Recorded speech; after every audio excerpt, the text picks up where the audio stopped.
സ്നേഹദാത യോഗത്തിലൂടെ ആരംഭിക്കുകയാണ്. യോഗത്തിന്റെ അധ്യക്ഷനായിട്ട് ശ്രീമതി വി വനജയെ ക്ഷണിക്കുന്നു.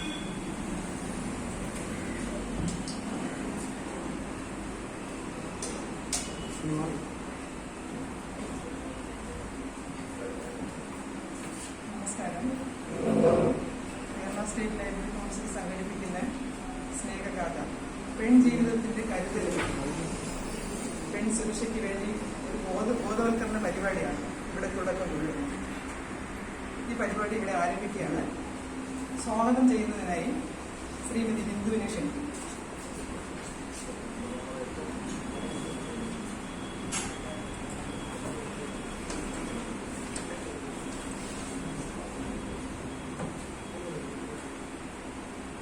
വേദിയിലും സദസ്സിലുമുള്ള ബഹുമാന്യരെ, സ്ത്രീ സുരക്ഷാ ക്യാമ്പയിനുമായി ബന്ധപ്പെട്ട ബോധവൽക്കരണ സെമിനാറാണ് ഇന്നിവിടെ നടക്കാൻ പോകുന്നത്. സമൂഹത്തിൽ സ്ത്രീകൾ അനുഭവിക്കുന്ന മാനസികവും ശാരീരികവുമായ പീഡനങ്ങൾക്ക് കാലദേശ വ്യത്യാസങ്ങളില്ല. മഹാഭാരതം, രാമായണം പോലെയുള്ള പുരാണ കഥകളിൽ തന്നെ നമുക്ക് കാണാൻ കഴിയുന്നതാണ് അന്നത്തെ സ്ത്രീകൾ അനുഭവിച്ച, റാണിമാരായിട്ടുള്ള സ്ത്രീകൾ അനുഭവിച്ച പീഡനങ്ങൾ. രാജാക്കന്മാരുടെ രാജസദസ്സിൽ വസ്ത്രാക്ഷേപം, കാനനവാസം, അഗ്നിപരീക്ഷ തുടങ്ങിയ പീഡനങ്ങൾക്ക് ഇന്നും നമ്മൾ സമൂഹത്തിൽ വാഴ്ത്തപ്പെടുന്ന വീരപുരുഷന്മാരായി വാഴ്ത്തപ്പെടുന്ന പുരുഷന്മാരിൽ നിന്നും അവർക്ക് അനുഭവിക്കേണ്ടി വന്ന പീഡനങ്ങൾ നമുക്ക് രാമായണം, മഹാഭാരതം പോലെയുള്ള പുരാണ കഥകൾ വായിക്കുമ്പോൾ മനസ്സിലാക്കാവുന്നതാണ്. അതിന്റെ പിന്തുടർച്ചയെന്നോണമാണ് ആധുനിക ഇന്ത്യയിൽ സ്ത്രീകൾക്ക് നേരെയുള്ള അതിക്രമങ്ങൾ അനിയന്ത്രിതമായി വർദ്ധിച്ചു വരികയാണ്. അതിനനുസൃതമായി സാംസ്കാരികവും വിദ്യാഭ്യാസപരവുമായ ഉന്നതി കൈവരിച്ച കേരളത്തിന്റെ സ്ഥിതിയും വ്യത്യസ്തമല്ല. സ്ത്രീ സുരക്ഷ ഉറപ്പുവരുത്തുന്നതിനായി സ്ത്രീധന നിരോധന നിയമം, ദേശീയ വനിതാ കമ്മീഷൻ നിയമം, ഗാർഹിക പീഡന നിയമങ്ങൾ എന്നിവ നിലവിൽ വന്നെങ്കിലും ഇന്നും സ്ത്രീകൾക്ക് സുരക്ഷ സമൂഹത്തിൽ ഉറപ്പ് ഇല്ല എന്ന് തന്നെ വേണം പറയാൻ. അനവധി വനിതാ സംഘടനകൾ ദേശവ്യാപകമായി സ്ത്രീ സുരക്ഷയുമായി ബന്ധപ്പെട്ട് സെമിനാറുകൾ, ബോധവൽക്കരണ പരിപാടികൾ എന്നിവ സംഘടിപ്പിക്കുന്നുണ്ട്. എന്നാൽ ഇതൊന്നും സ്ത്രീ സുരക്ഷയ്ക്ക് പര്യാപ്തമല്ല. സമൂഹത്തിന്റെ എല്ലാ മേഖലകളിൽ നിന്നും സ്കൂളുകൾ, കോളേജുകൾ, തൊഴിലിടങ്ങൾ, പൊതുസ്ഥലങ്ങൾ, റെയിൽവേ സ്റ്റേഷൻ, ബസ് സ്റ്റാൻഡുകൾ തുടങ്ങിയ എല്ലാ മേഖലകളിൽ നിന്നും ഇന്നും സ്ത്രീകൾ പീഡനത്തിന് ഇരയായിക്കൊണ്ടിരിക്കുകയാണ്. സ്ത്രീ സംരക്ഷണം എന്നത് സമൂഹത്തിന്റെ ഉത്തരവാദിത്വമായി മാറണം. അത് ഒരു ജീവിതചര്യയായി നമ്മുടെ കുട്ടികൾ ആൺ പെൺ വ്യത്യാസമില്ലാതെ പരിശീലിപ്പിക്കണം. സ്ത്രീയെ ബഹുമാനിക്കുകയും അവളുടെ വ്യക്തിത്വത്തെ അംഗീകരിക്കുകയും ചെയ്യുന്ന ഒരു പുതുതലമുറയെ സൃഷ്ടിക്കാൻ നമുക്ക് ഇന്ന് ഇവിടെ തുടക്കം കുറിക്കാം. സമകാലിക വിഷയങ്ങളെ ലൈബ്രറി കൗൺസിൽ എല്ലായ്പ്പോഴും അടയാളപ്പെടുത്താറുണ്ട്. അതിന്റെ ഭാഗമായിട്ടാണ് സ്ത്രീകൾക്കെതിരെയുള്ള അതിക്രമങ്ങൾക്ക് തടയിടുന്നതിന് നിരന്തരമായ ബോധവൽക്കരണം ആവശ്യമാണെന്നത് ഉൾക്കൊണ്ടുകൊണ്ട് സ്നേഹഗാഥ എന്ന ഈ പരിപാടി 7000-ഓളം ലൈബ്രറികളിൽ ഇന്ന് സംഘടിപ്പിക്കുന്നു. സ്റ്റേറ്റ് ലൈബ്രറി കൗൺസിൽ ഓഫീസിൽ സംഘടിപ്പിക്കുന്ന സ്ത്രീ സുരക്ഷാ ക്യാമ്പയിൻ പരിപാടിയുടെ അധ്യക്ഷത വഹിക്കുന്ന ശ്രീമതി വി വനജയെ ഞാൻ ആദരപൂർവ്വം ഈ വേദിയിലേക്ക് സ്വാഗതം ചെയ്യുന്നു. പരിപാടിയുടെ ഉദ്ഘാടനം ചെയ്ത് സംസാരിക്കുന്ന സ്റ്റേറ്റ് ലൈബ്രറി കൗൺസിൽ സെക്രട്ടറി, പുരോഗമന കലാസാഹിത്യ രംഗത്തെ, സാംസ്കാരിക രംഗത്തെ നിറസാന്നിധ്യവുമായ ശ്രീ പി കെ മധു സാറിനെ സ്നേഹാദരപൂർവ്വം ഞാൻ ഈ വേദിയിലേക്ക് സ്വാഗതം ചെയ്യുന്നു. നമ്മുടെ ക്ഷണം സ്വീകരിച്ച് ഇവിടെ എത്തിച്ചേർന്ന് പെണ്ണിടങ്ങളിലെ നിലവിളികൾ എന്ന വിഷയാവതരണം നടത്തി സംസാരിക്കുന്ന പ്രശസ്ത എഴുത്തുകാരിയും സ്ത്രീ മുന്നേറ്റത്തിന് എല്ലായ്പ്പോഴും നേതൃത്വം നൽകുകയും ചെയ്യുന്ന ശ്രീമതി CS ചന്ദ്രികയെ ഞാൻ ഏറെ ആദരവപൂർവ്വം ഈ വേദിയിലേക്ക് സ്വാഗതം ചെയ്യുന്നു. ലൈബ്രറി കൗൺസിലിലെ senior finance officer Shrimati L Lakshmi, administrative officer Shri E Sini, development officer Shrimati Mini D എന്നിവർ ഈ പരിപാടിയിൽ പങ്കെടുക്കുന്നുണ്ട്. അവരെയും ഞാൻ ഈ വേദിയിലേക്ക് സ്വാഗതം ചെയ്യുന്നു. കൂടാതെ ആശംസ അർപ്പിച്ച് സംസാരിക്കുന്ന ശ്രീമതി S ലതിക, ഈ പരിപാടിയിൽ നന്ദി രേഖപ്പെടുത്തുന്ന ശ്രീമതി ഷൈനി. ഇതിനെല്ലാം അപ്പുറം ഈ പരിപാടിയിൽ പങ്കെടുത്ത് ഈ ബോധവൽക്കരണ ക്ലാസ്സിൽ പങ്കെടുത്ത് അതിൽ നിന്ന് കിട്ടുന്ന പ്രചോദനം നമ്മുടെ സമൂഹത്തിൽ നമ്മളാൽ കഴിയുന്ന രീതിയിൽ ചെയ്യുന്നതിനായി തയ്യാറാകണം എന്ന് മനസ്സുൾക്കൊണ്ട് ഇവിടെ എത്തിയിരിക്കുന്ന എന്റെ സഹപ്രവർത്തകരെയും ഈ വേദിയിലേക്ക് സ്വാഗതം ചെയ്തുകൊണ്ട് നിർത്തുന്നു. അഭിവാദ്യങ്ങൾ.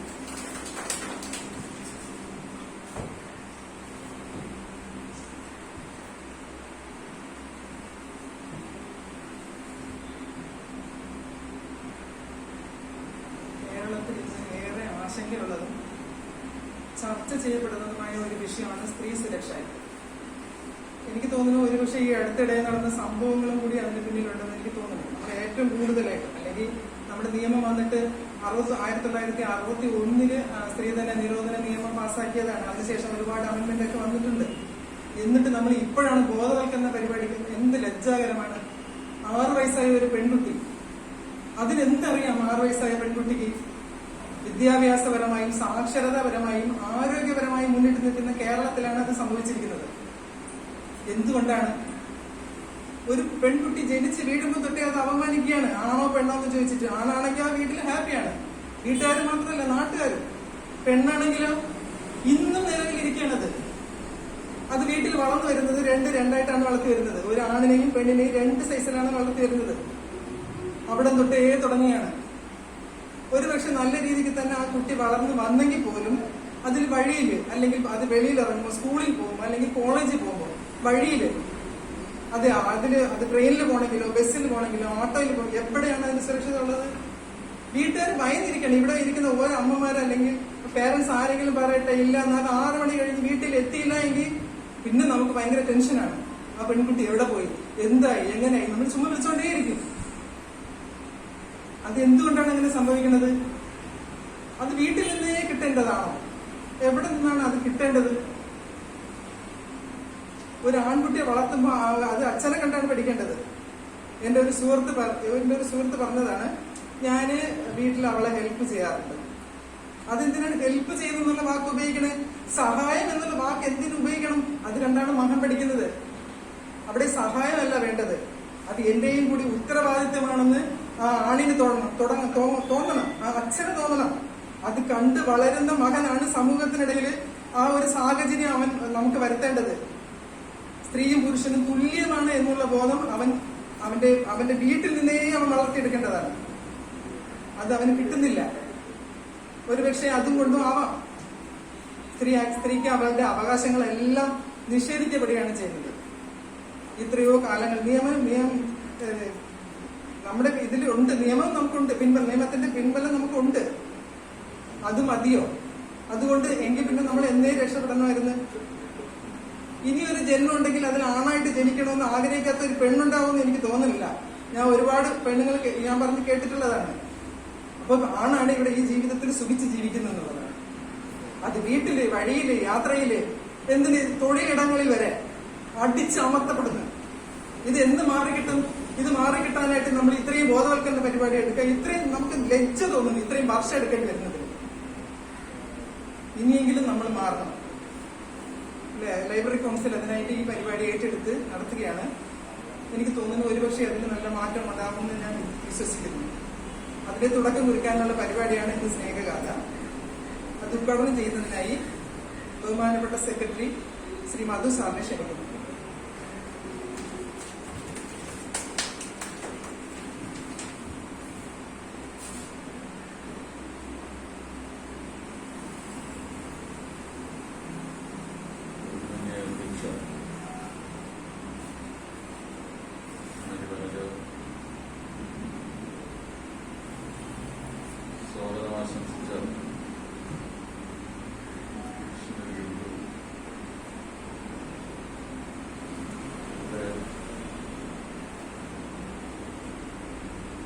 പെണ്ണിടങ്ങളിലെ നിലവിളികളുള്ള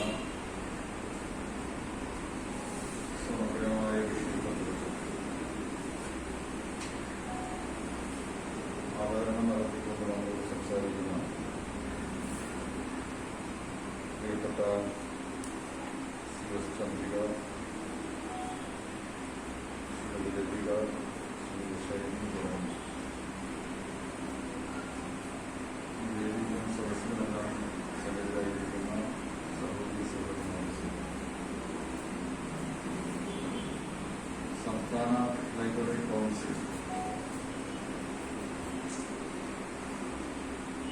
സംസ്ഥാനത്ത് സ്നേഹഗാഥ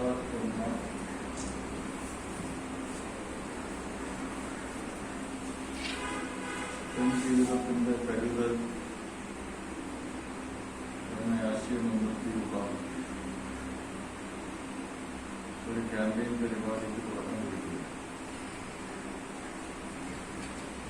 കേരളത്തിലെ 7000-ഓളം ഗ്രന്ഥശാലകൾ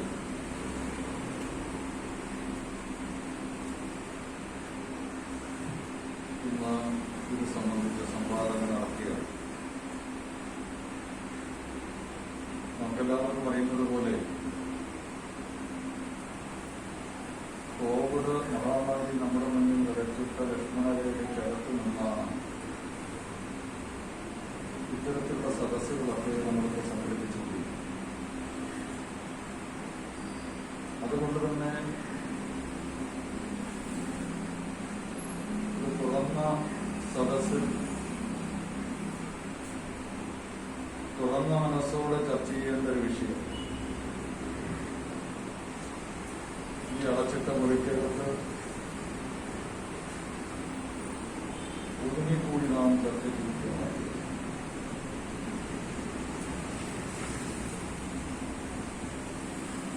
കേരളത്തിൽ സമീപകാലത്ത് ഉയർന്നു വന്നിരിക്കുന്ന സ്ത്രീകളുടെ നേരെയുള്ള ചില അതിക്രമങ്ങളും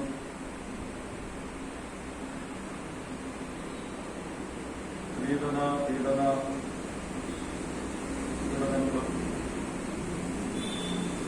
കൊലപാതകങ്ങളും ഒക്കെ ഇത്തരത്തിലുള്ള സംവാദത്തിന് വേദിയൊരുക്കാൻ ലൈബ്രറി കൗൺസിലിനെ പ്രേരിപ്പിച്ചു.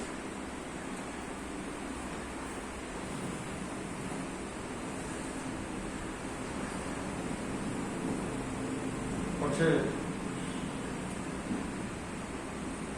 കേരളം പോലൊരു സമ്പൂർണ്ണ സാക്ഷരത കൈവരിച്ച സംസ്ഥാനം, സാംസ്കാരിക പ്രബുദ്ധമെന്ന് നമ്മളൊക്കെ അവകാശപ്പെടുന്ന സംസ്ഥാനം,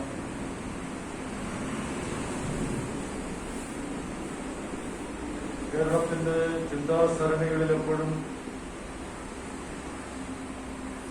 പുരോഗമനാശയങ്ങളുടെ വെളിച്ചം വിതറിക്കൊണ്ട് ഉയർന്നു വന്നൊരു സമൂഹം എന്നൊക്കെ നമ്മൾ നേരിടണിക്കുന്ന കേരളീയ സമൂഹത്തിൽ ഇന്ന് ഉയർന്നു വന്നിരിക്കുന്ന സ്ത്രീ പ്രശ്നങ്ങൾ, സ്ത്രീ ജീവിതവുമായി ബന്ധപ്പെട്ട പ്രശ്നങ്ങൾ നമ്മളെല്ലാം വീണ്ടും വീണ്ടുമുള്ള പുനരാലോചനയ്ക്ക് പ്രേരിപ്പിക്കും.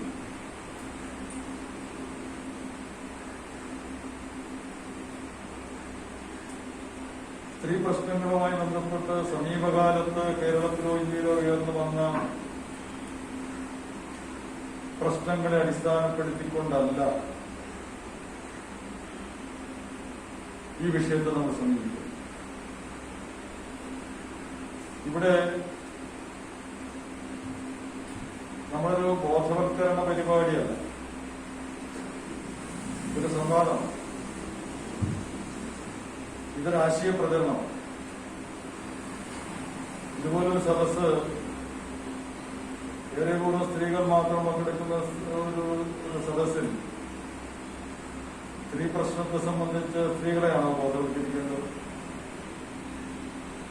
പുതുതായിട്ട് എന്ത് ബോധമാണ് സ്ത്രീകൾക്ക് ഇക്കാര്യത്തിൽ നമുക്ക് പകർന്നു കൊടുക്കേണ്ടത്? യഥാർത്ഥത്തിൽ ഇത് സംബന്ധിച്ച ബോധവൽക്കരണം നടക്കേണ്ടത്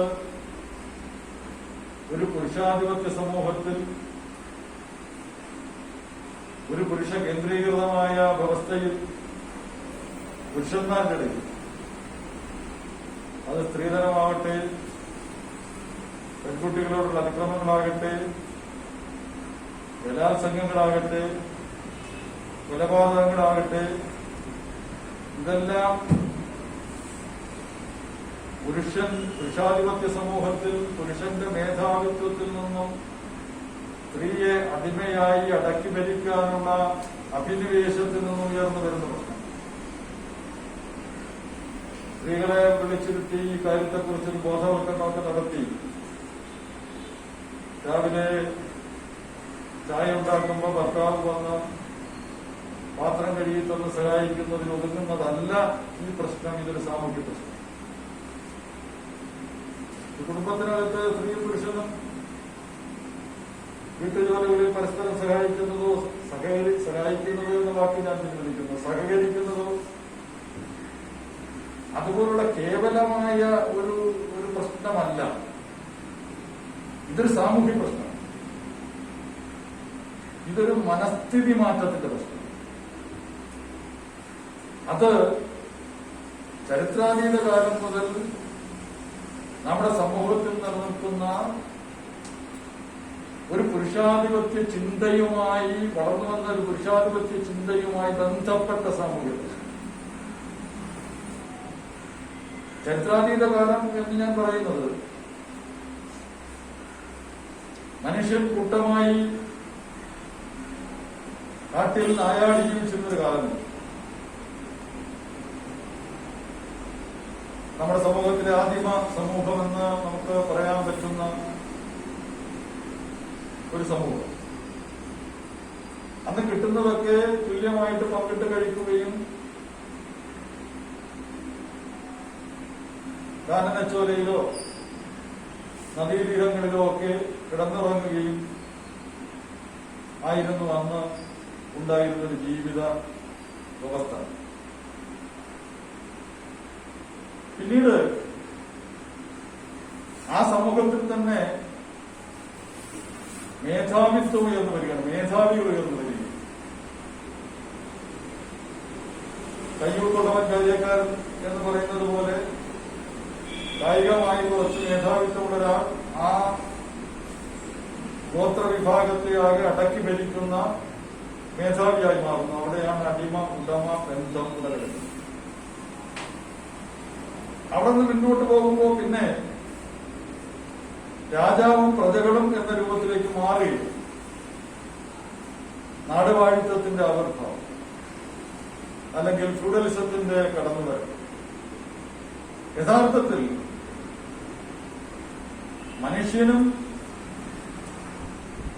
മനുഷ്യൻ ചൂഷണം ഇടാൻ ആരംഭിക്കുന്നത്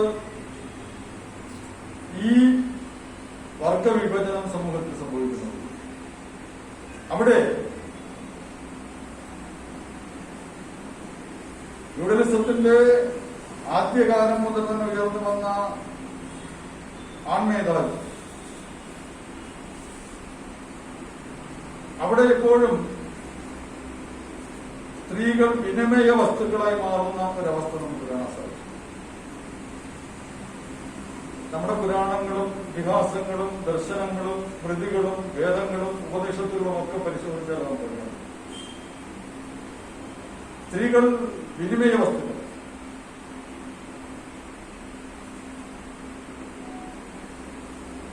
മഹർഷിമാരിൽ സംപ്രീതനാവുന്ന മഹാരാജാവ് അദ്ദേഹത്തെ പ്രീതിപ്പെടുത്താൻ വേണ്ടി കാഴ്ചവെക്കുന്നത് സ്വന്തം മകളായ രാജകുമാരി. രാജകുമാരിയെയും 1000 ഗോക്കളെയും ദാനം ചെയ്യും. എന്ന് പറഞ്ഞാൽ പശുവിനും രാജകുമാരിക്കും ഒരേ സ്ഥാനം.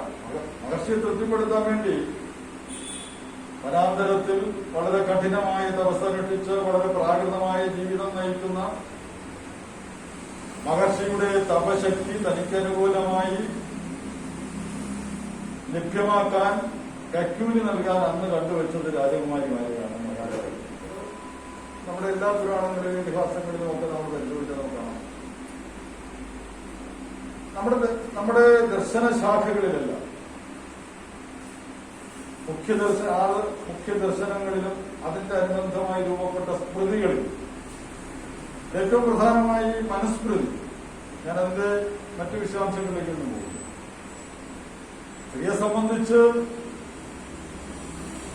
എന്താണ് ഈ ഭാരതീയ ദർശനത്തിന്റെ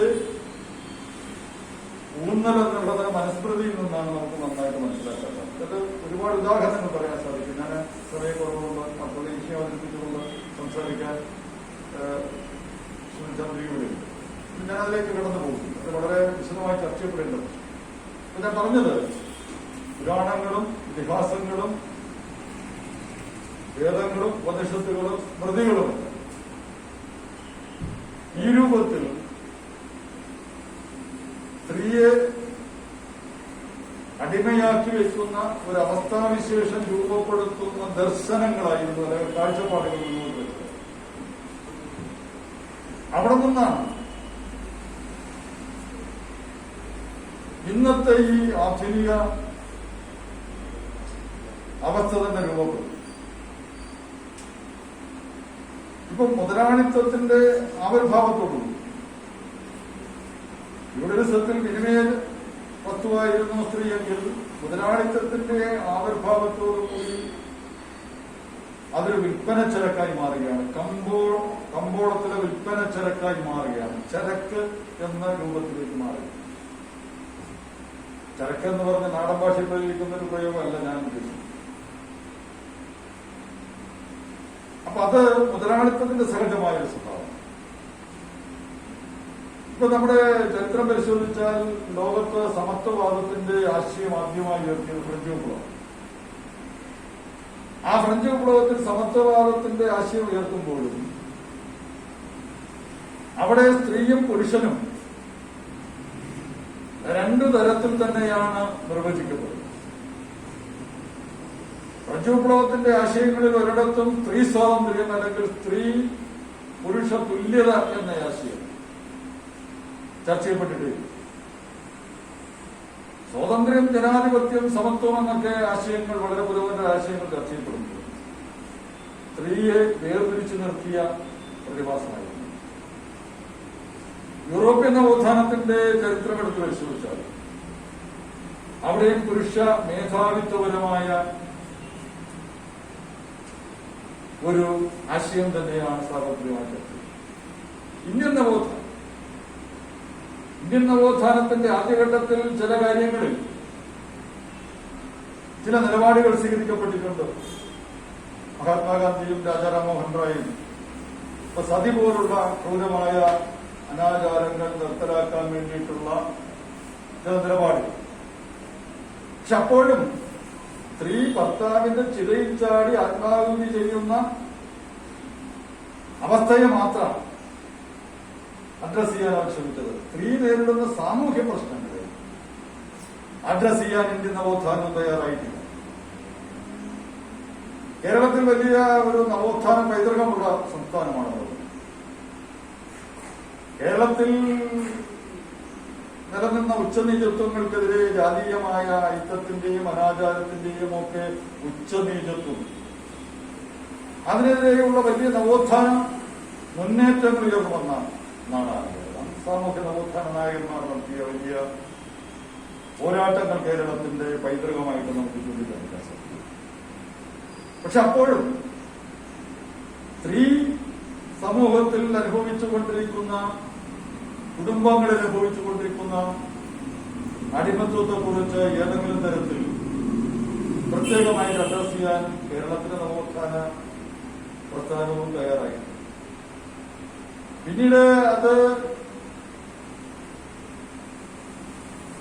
നവോത്ഥാനത്തിന്റെ തുടർച്ചയായി ദേശീയ പ്രസ്ഥാനവും പിന്നീട് പുരോഗമന പ്രസ്ഥാനവും, പുരോഗമന ആശയങ്ങളിൽ രൂപപ്പെട്ടു വന്ന കാലത്താണ്. അന്തഃപുരങ്ങളിലായാലും കുടുംബങ്ങളിലായാലും സ്ത്രീകൾ അനുഭവിക്കുന്ന ക്രൂരമായ വിവേചനങ്ങളെ ഒരു തരത്തിലെങ്കിലും ചെറുതായിട്ട് അടയാളപ്പെടുത്താൻ ശ്രമിച്ചത്. അടുക്കളയിൽ നിന്ന് രംഗത്തേക്ക് മറക്കുടയ്ക്കുള്ളിലെ നരകം, ഇങ്ങനെയൊക്കെ തുടങ്ങിയിട്ടുള്ള ചില വിധിവട്ടത്തിൽപ്പാടിന്റെയും അതുപോലെയുള്ള ചില നമ്പൂതിരി സ്ത്രീകളുടെ വിധവ വിവാഹം, ഇങ്ങനെയുള്ള ചില പ്രത്യേക പ്രശ്നങ്ങളെ കേരളീയ നവോത്ഥാന പ്രസ്ഥാനം അക്കാലത്ത് അഡ്രസ് ചെയ്തു. പിന്നീട് ഐക്യകേരളപ്പിറവിക്ക് ശേഷം കേരളത്തിൽ കരുത്താർജിച്ചു വന്ന ഇടതുപക്ഷ പ്രസ്ഥാനവും ഇടതുപക്ഷ ആശയവും സ്ത്രീ സമത്വത്തിന്റെ ആശയം മുന്നോട്ട് വെച്ചിട്ടുണ്ട്, ചില നിലപാടുകൾ സ്വീകരിച്ചിട്ടുണ്ട്. അപ്പോഴും നിലനിൽക്കുന്ന വ്യവസ്ഥ അടിച്ചേൽപ്പിച്ച പ്രത്യേകമായ വിവേചനങ്ങളിൽ നിന്ന് പൂർണ്ണമായി മോചനം നേടാനുള്ള ഒരു അവസ്ഥാവിശേഷത്തിലേക്ക് കേരളത്തിലെ ഒരു ഇടതുപക്ഷ ആശയങ്ങൾക്ക് മാറിക്കൊണ്ടിരിക്കുന്നവരാണ്. അല്ലെങ്കിൽ അതത്ര വിജയകരമായി പരിണമിച്ചില്ല എന്ന് പറയുന്നതാണ്. ഐക്യകേരള പ്രവേശനം അധികാരത്തിൽ വന്ന ഗവൺമെന്റ് ആ ദിശയിൽ ഒരുപാട് നിയമങ്ങൾ കൊണ്ടുവന്നിട്ടുണ്ട്, നിലപാടുകൾ സ്വീകരിച്ചിട്ടുണ്ട്. അത് പ്രത്യേകമായിട്ട് സ്ത്രീകൾക്ക് പരിരക്ഷ നൽകുന്ന കാര്യങ്ങൾ വന്നിട്ടുണ്ട്. ഉദാഹരണത്തിന് കേരളത്തിൽ വളർന്നു വികസിച്ച ആരോഗ്യ പരിപാലന രംഗം അത് ഏറ്റവും കൂടുതൽ ഊന്നൽ നൽകിയത് സ്ത്രീകളിലും കുട്ടികളിലുമാണ്. അതിന്റെ ഉദാഹരണം നമുക്കറിയാം. ഇപ്പോ ഇന്ത്യയിൽ ഏറ്റവും കൂടുതൽ ആയുർദൈർഘ്യമുള്ള സംസ്ഥാനം കേരളമാണ്. അതില് സ്ത്രീകളുടെ ആയുർദൈർഘ്യമാണ് മുന്നിൽ നിൽക്കുന്നത് 76%. പക്ഷെ ദേശീയ ശരാശരി 60-61%. അപ്പോൾ കേരളത്തിൽ പുരുഷനേക്കാൾ കൂടുതൽ ആയുർദൈർഘ്യമൊക്കെ സ്ത്രീക്കുണ്ടായി എന്ന് പറയുന്നത് ഒരു സൗജന്യമൊന്നുമല്ല. അത് കേരളത്തിൽ രൂപപ്പെട്ടു വന്ന ആരോഗ്യപരിപാലന ശൃംഖല പ്രത്യേകമായി സ്ത്രീകളുടെയും കുട്ടികളുടെയും കാര്യത്തിൽ നൽകിയ ഒരു ഊന്നലാണ്. എന്തുകൊണ്ട് മറ്റു സംസ്ഥാനങ്ങളിൽ അങ്ങനെ വരുന്നില്ല എന്ന് ചോദിച്ചാൽ അതിന്റെ ഉത്തരം അത് തന്നെയാണ്. ഇങ്ങനെ വളർന്നു വന്ന ഒരു പശ്ചാത്തലം. പക്ഷെ ഈ നിലനിൽക്കുന്ന പ്രശ്നങ്ങൾ ഇന്നിപ്പോ സ്ത്രീധനം, ആഡംബര വിവാഹം, പെൺകുട്ടികളുടെയും സ്ത്രീകളുടെയും നേരിടുന്ന അതിക്രമങ്ങൾ, കുറ്റകൃത്യങ്ങൾ, ശക്തമായ നിയമങ്ങളൊക്കെ നമ്മുടെ രാജ്യത്തുണ്ട്, നമ്മുടെ സംസ്ഥാനത്തുണ്ടെങ്കിൽ പോലും നിലനിൽക്കുന്ന പുരുഷ കേന്ദ്രീകൃതമായ ഒരു വ്യവസ്ഥയുടെ പുറന്തോട് പൊളിച്ചുകൊണ്ട് അതിനെ സമൂഹത്തിൽ തുല്യത എന്ന ശരിയായ ലക്ഷ്യത്തിലേക്ക് തുഴഞ്ഞെത്തിക്കാൻ ആയിട്ടില്ല എന്നുള്ളൊരു സത്യം. അവിടെ നിന്നാണ് ഈ പ്രശ്നങ്ങൾ, ഈ സാമൂഹ്യ വ്യവസ്ഥയുടെ ചട്ടക്കൂടിനകത്തു നിന്നാണ് ഈ പ്രശ്നങ്ങളെല്ലാം ഉയർന്നത്. മുതലാളിത്ത വ്യവസ്ഥയുടെ സഹജമായ ഒരു പ്രത്യേകതയാണ്. എല്ലാം ലാഭാധിഷ്ഠിതം, എല്ലാം കമ്പോളാധിഷ്ഠിതം, എല്ലാം വിനിമയത്തിന്റെ ചരക്കുകളാണ്. ആ ചരക്കിന്റെ മൂല്യമാണ്. അതേതാണോ ഏറ്റവും കൂടുതൽ ലാഭം കിട്ടുന്നത് അതിനെ വിൽപ്പന ചരക്കാക്കുക എന്നുള്ള മുതലാളിത്തത്തിന്റെ സഹജമായ സ്വഭാവം. ഞാൻ അതിന്റെ വിശദാംശങ്ങളിലേക്ക് വളരെ ഏംഗൽസിന്റെ വളരെ പ്രസിദ്ധമായ വളരെ മനോഹരമായ ഒരു നിരീക്ഷണം സ്ത്രീ പ്രശ്നം. അദ്ദേഹം പറയുന്നത് മുതലാളിത്ത സമൂഹത്തിൽ മുതലാളിയും തൊഴിലാളിയും തമ്മിലുള്ള ബന്ധമാണ് കുടുംബത്തിനകത്ത് സ്ത്രീയും പുരുഷനും തമ്മിലുള്ളത്. മുതലാളിത്ത സമൂഹത്തിൽ മുതലാളിയും തൊഴിലാളിയും തമ്മിലുള്ള ബന്ധം എന്താണെന്ന് നമുക്കറിയാമല്ലോ. ചൂഷണ അധിഷ്ഠിതമായിട്ടുള്ള ബന്ധമാണ്. കാര്യം തൊഴിലാളിയെ എത്രമാത്രം ചൂഷണം ചെയ്യാൻ പറ്റുമോ, എത്രമാത്രം മിച്ചമൂല്യം നേടിയെടുക്കാൻ ലാഭം കൊണ്ടുകൂട്ടാൻ കഴിയുമോ അതിനുള്ള ഒരു അവസ്ഥയാണ് മുതലാളിത്തത്തിൽ തൊഴിലാളിയോടുള്ള നിലപാട്. കുടുംബത്തിനകത്ത് അത് കമ്മ്യൂണിസ്റ്റുകാരുടെ കുടുംബത്തിലാകട്ടെ അല്ലെങ്കിൽ അല്ലാത്തവരുടെ കുടുംബത്തിനകത്ത് ഈ ബന്ധമാണ്. മുതലാളിത്ത സമൂഹത്തിൽ മുതലാളിയും തൊഴിലാളിയും തമ്മിലുള്ള ബന്ധമാണ് കുടുംബത്തിനകത്ത് സ്ത്രീയും പുരുഷനും തമ്മിൽ നിലനിൽക്കുന്നത്. വളരെ മനോഹരമായ ഒരു നിരീക്ഷണം എംഗൽസ് നടത്തി. മാസം വളരെ കൂടുതൽ കാര്യങ്ങളെ സംബന്ധിച്ച് പറഞ്ഞു. ഞാൻ അതിലേക്കൊന്നും കടക്കുന്നില്ല, അത് സമയമില്ലാത്തത്. അപ്പൊ ഇത് ഒരു യാഥാർത്ഥ്യമാണ്. ഇത് 1860കളിൽ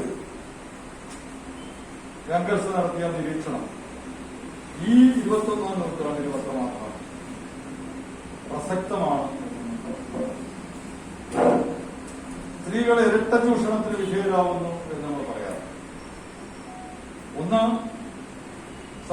മുതലാളിത്ത സമൂഹത്തിന്റെ പൊതുവായ ചൂഷണം. അത് സ്ത്രീക്കും പുരുഷനും തുല്യമാണ്. പെട്രോൾ വില കൂടിയാലും, ഗ്യാസിന് വില കൂടിയാലും, ഡീസൽ വില കൂടിയാലും, സാധനങ്ങൾക്ക് വില കൂടിയാലും എല്ലാം സ്ത്രീയും പുരുഷനും ഒരുപോലെയാണ് അനുഭവിക്കുന്നത്. അതിന് വേർതിരിവൊന്നും. അതില് പുരുഷന്മാർക്ക് പ്രത്യേകിച്ച് സൗജന്യമുണ്ട്, സ്ത്രീകൾക്ക് പ്രത്യേക പെനാൽറ്റിയും. അത് സമൂഹത്തിൽ മുതലാളിത്തത്തിന്റെ ചൂഷണം സ്ത്രീയും പുരുഷനും ഒരുപോലെ സാമ്പത്തിക കിട്ടുന്നു. പക്ഷേ സ്ത്രീകൾ ഒരു പ്രത്യേകമായ ചൂഷണത്തിൽ അതിന്റെ വിശദാംശങ്ങളൊക്കെ കുറിച്ച് ചന്ദ്രി പറയുന്നതായിരുന്നു. ഇവിടെ നേരത്തെ സൂചിപ്പിച്ച ചില പരാമർശങ്ങൾ. വേതനമില്ലാത്ത ജോലിയാണ് കുടുംബത്തിനകത്ത് സ്ത്രീ ചെയ്തുകൊണ്ടിരിക്കുന്നത്. അതൊരിടത്തും കൃത്യമായി കണക്ക് കൂട്ടപ്പെടുന്നു. അതിന്റെ ബാലൻസ് ഷീറ്റൊന്നും ആരും ഓഡിറ്റ് ചെയ്യാറില്ല, പരിശോധിക്കാറില്ല. അപ്പൊ അവിടെ പുരുഷാധിപത്യത്തിൻ്റെതായിട്ടുള്ള ഒരു ചൂഷണം നിലനിൽക്കുന്നുണ്ട് എന്നുള്ളത്. സാമൂഹ്യ പ്രശ്നങ്ങളിലും എപ്പോഴും സ്ത്രീകൾക്ക് ഒരു അതിർത്തി കൽപ്പിച്ചിട്ടുണ്ട്. അതിനപ്പുറത്തേക്ക് സ്ത്രീക്ക് പോകാൻ പാടില്ല. സ്ത്രീയുടെ സ്വാതന്ത്ര്യം എന്നൊക്കെ പറയുന്നത് പ്രസംഗത്തിൽ മാത്രം ഒതുങ്ങുന്നതാണ്. ഞാനത് പ്രത്യേകം പറഞ്ഞു പോകില്ല. ഒരു കാര്യം ഞാൻ ചിന്തിച്ചു, ഒരു കാര്യം കൂടി ചിന്തിച്ചിട്ടുണ്ട്. നമ്മുടെ കേരളത്തിൽ ഈ സമീപകാലത്ത് വലിയ വിവാദം ഉണ്ടാക്കിയ പ്രശ്നമാണല്ലോ ശബരിമല സ്ത്രീ പ്രവേശന വിഷയം. ആ വിഷയത്തിന്റെ മറ്റു കാര്യങ്ങളിലേക്കാണ് പോകുന്നത്. പക്ഷെ ആ പ്രശ്നം ഉയർന്നു വന്നു. കേരളത്തിലെ ഫെമിനിസ്റ്റ് ചിന്താഗതിയുള്ള വനിതാ പ്രവർത്തകർ പലരും ഈ പ്രശ്നത്തിൽ രംഗത്ത്. കേരളത്തിലെ ചാനലുകളും കേരളത്തിലെ മാധ്യമങ്ങളും ഒരു പുതിയ പദപ്രയോഗം ആ സന്ദർഭത്തിലുണ്ട്. അതുവരെ കൽപ്പിക്കപ്പെട്ടിരുന്നൊരു കുലസ്ത്രീ മഹാത്മ്യത്തുണ്ടല്ലോ. ഇതിനകത്ത് കുടുംബത്തിനകത്ത് അടങ്ങി ഒതുങ്ങി അച്ചടക്കത്തോടുകൂടി ഭർത്താവിന്റെ നിർദ്ദേശമനുസരിച്ച് തൊഴിലൊട്ട് പ്രാർത്ഥന നടത്തി വേഷം ധരിച്ച് ഭർത്താവ് കൽപ്പിക്കുന്ന വേഷം ധരിച്ച് മതത്തിന്റെയും മതപുരോഹിതന്മാരുടെയും ഒക്കെ താല്പര്യങ്ങൾ പരിപാലിച്ച് കഴിഞ്ഞു കൂടുന്ന കുലസ്ത്രീ. ഇത് നമ്മുടെ പുരാണങ്ങളിൽ വളരെ ഒരു കാര്യമുണ്ട്. നിങ്ങൾ ഏത് പുരാണ ഇതിഹാസം എടുത്തു കൊടുത്താലും സ്ത്രീക്കൊരു മഹത്വം വരും. ഒരു ദൈവീക സങ്കല്പം, ദേവീ സങ്കല്പം സ്ത്രീകൾക്ക്. അത് നമ്മുടെ എല്ലാ പുരാണങ്ങളിലും ഇതിഹാസങ്ങളിലും ഒക്കെ കാണാൻ പറ്റും. സ്ത്രീ ഇങ്ങനെ മഹത്വവൽക്കരിച്ച ദേവി പ്രതീകമുള്ള ഒരു ശക്തിയാണ് സ്ത്രീ, അമ്മയാണ് എന്നൊക്കെ പറയുന്ന ഒരു മഹത്വം കൽപ്പിക്കപ്പെട്ടിട്ടുണ്ട്. പക്ഷേ യാഥാർത്ഥ്യം അതിൽ നിന്ന് എത്രയോ വരികയാണ്. ഈ ഒരു ഭാഗത്ത് സ്ത്രീയെ ഇങ്ങനെ മഹത്വവൽക്കരിക്കാനും ദേവി പ്രതീകമായിട്ടൊക്കെ ഉയർത്തി കാണിക്കാൻ ശ്രമിക്കുമ്പോഴും സമൂഹത്തിലും ജീവിതത്തിലും സ്ത്രീ എപ്പോഴും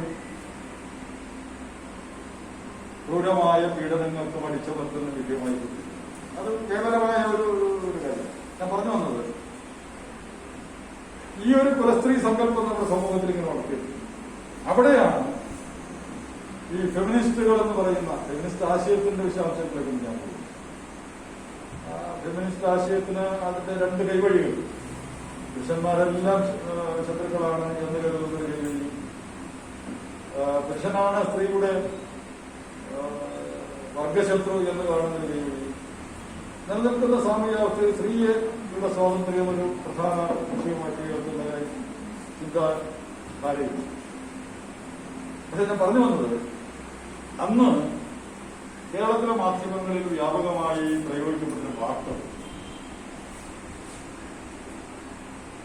അത് ഫെമിനിസ്റ്റുകൾ. ആ ഫെമിനിസ്റ്റുകൾ എന്ന വാക്ക്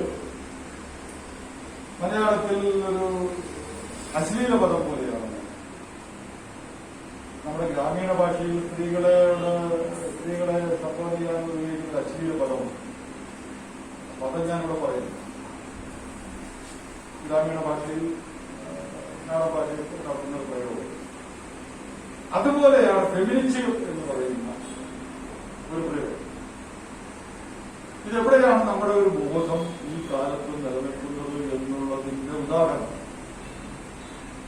സാമൂഹ്യ പ്രശ്നങ്ങളിലോ വിശ്വാസപരമായ കാര്യങ്ങളിലോ സ്വതന്ത്രമായ ഒരു നിലപാടെടുക്കാൻ, അല്ലെങ്കിൽ സ്ത്രീപക്ഷ നിലപാടെടുക്കാൻ സ്ത്രീ മുന്നോട്ട് വന്നാൽ അവരെ ഒരു തെറിവാക്കുകൊണ്ടും അഭിസംബോധന ചെയ്യുന്ന സാംസ്കാരികമായ പതനത്തിലേക്ക് കേരളീയ സമൂഹം എത്തിയിട്ടുണ്ട്. ഈ ഒരവസ്ഥ നമ്മൾ നേരിടും. ഇപ്പൊ സ്ത്രീധനത്തിന്റെയൊക്കെ കാര്യത്തിലൊക്കെ പറഞ്ഞാൽ അതൊന്നും ഇവിടെ ചർച്ച ചെയ്തിട്ട് കാര്യമില്ല. കാര്യം നിങ്ങളല്ല അത് വാങ്ങുന്നയാള്, അതിനോട് ദുരമോത്ത് അതിനുള്ള അതിക്രമങ്ങൾ നടത്തുന്നത് അവരോടാണ് അത് സംസാരിക്കുന്നത്.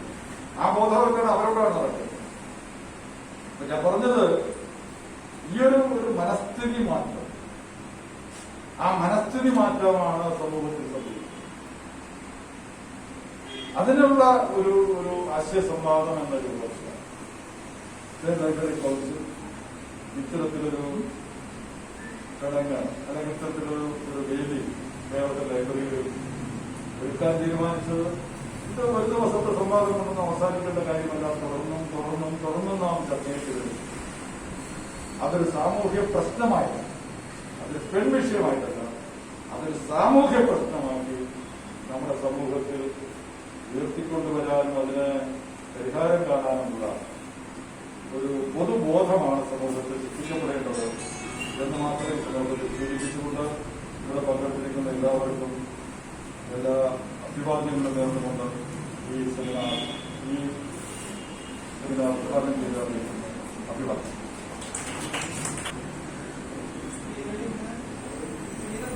ഒരുപാട് അവിടെ എത്തിപ്പെടാത്ത ഒരു മേഖലകളിൽ ഇല്ലാന്ന് വേണം പറയാൻ. എത്രയോ ഉയരത്തിലാണ് സ്ത്രീകൾ. എന്നാലും എന്തോ ഒരു തടസ്സം അവിടെ ഉണ്ട്. കാരണം അവര് തുല്യമായി ജീവിക്കാനും പരസ്പരം ബഹുമാനിച്ച് ജീവിക്കാനുള്ള ഇത് നമ്മുടെ ഇടയിൽ ഉണ്ടോ എന്നുള്ള കാര്യം സംശയം തന്നെയാണ്. ഇല്ല, സാധാരണക്കാരുടെ ഇടയിലും ഇല്ല. അടിച്ചമർത്തപ്പെടുന്നത് തന്നെയാണ് സ്ത്രീയുടെ. അതുകൊണ്ട് തന്നെ പരസ്പരം നമ്മൾ ബഹുമാനത്തോടെ ജീവിക്കാൻ നമ്മൾ പഠിക്കണം. അപ്പൊ എനിക്ക് തോന്നുന്നത് കൊച്ചിലെ കുട്ടികളെ വളർത്തിയെടുക്കണമെന്നാണ് എനിക്ക് തോന്നുന്നത്. ഇതിന്റെ ഉത്തരവാദിയുള്ള ആരാണ്, എന്താണ്, നമ്മൾ അതിനുകൂടി പഠിക്കേണ്ടിയിരിക്കുന്നത്. ശക്തമായി നമ്മൾ ഉണരേണ്ടിയിരിക്കുന്നു. ഇതിനെക്കുറിച്ച് സംസാരിക്കാനായി എഴുത്തുകാരിയും സാംസ്കാരിക പ്രവർത്തകയുമായ CS ചന്ദ്രിക മാഡത്തിനെ ആദരപൂർവ്വം ക്ഷണിക്കുന്നു.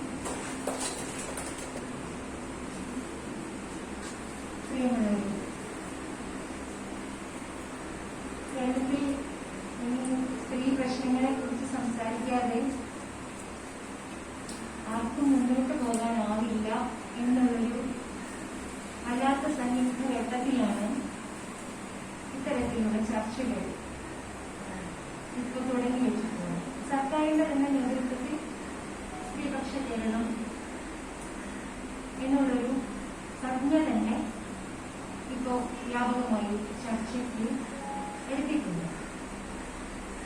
ഇതിനു മുമ്പ് ഒരുപാട് പേര് സ്ത്രീപക്ഷ കേരളത്തെ കുറിച്ച് കേരള മോഡൽ നമുക്കറിയാം.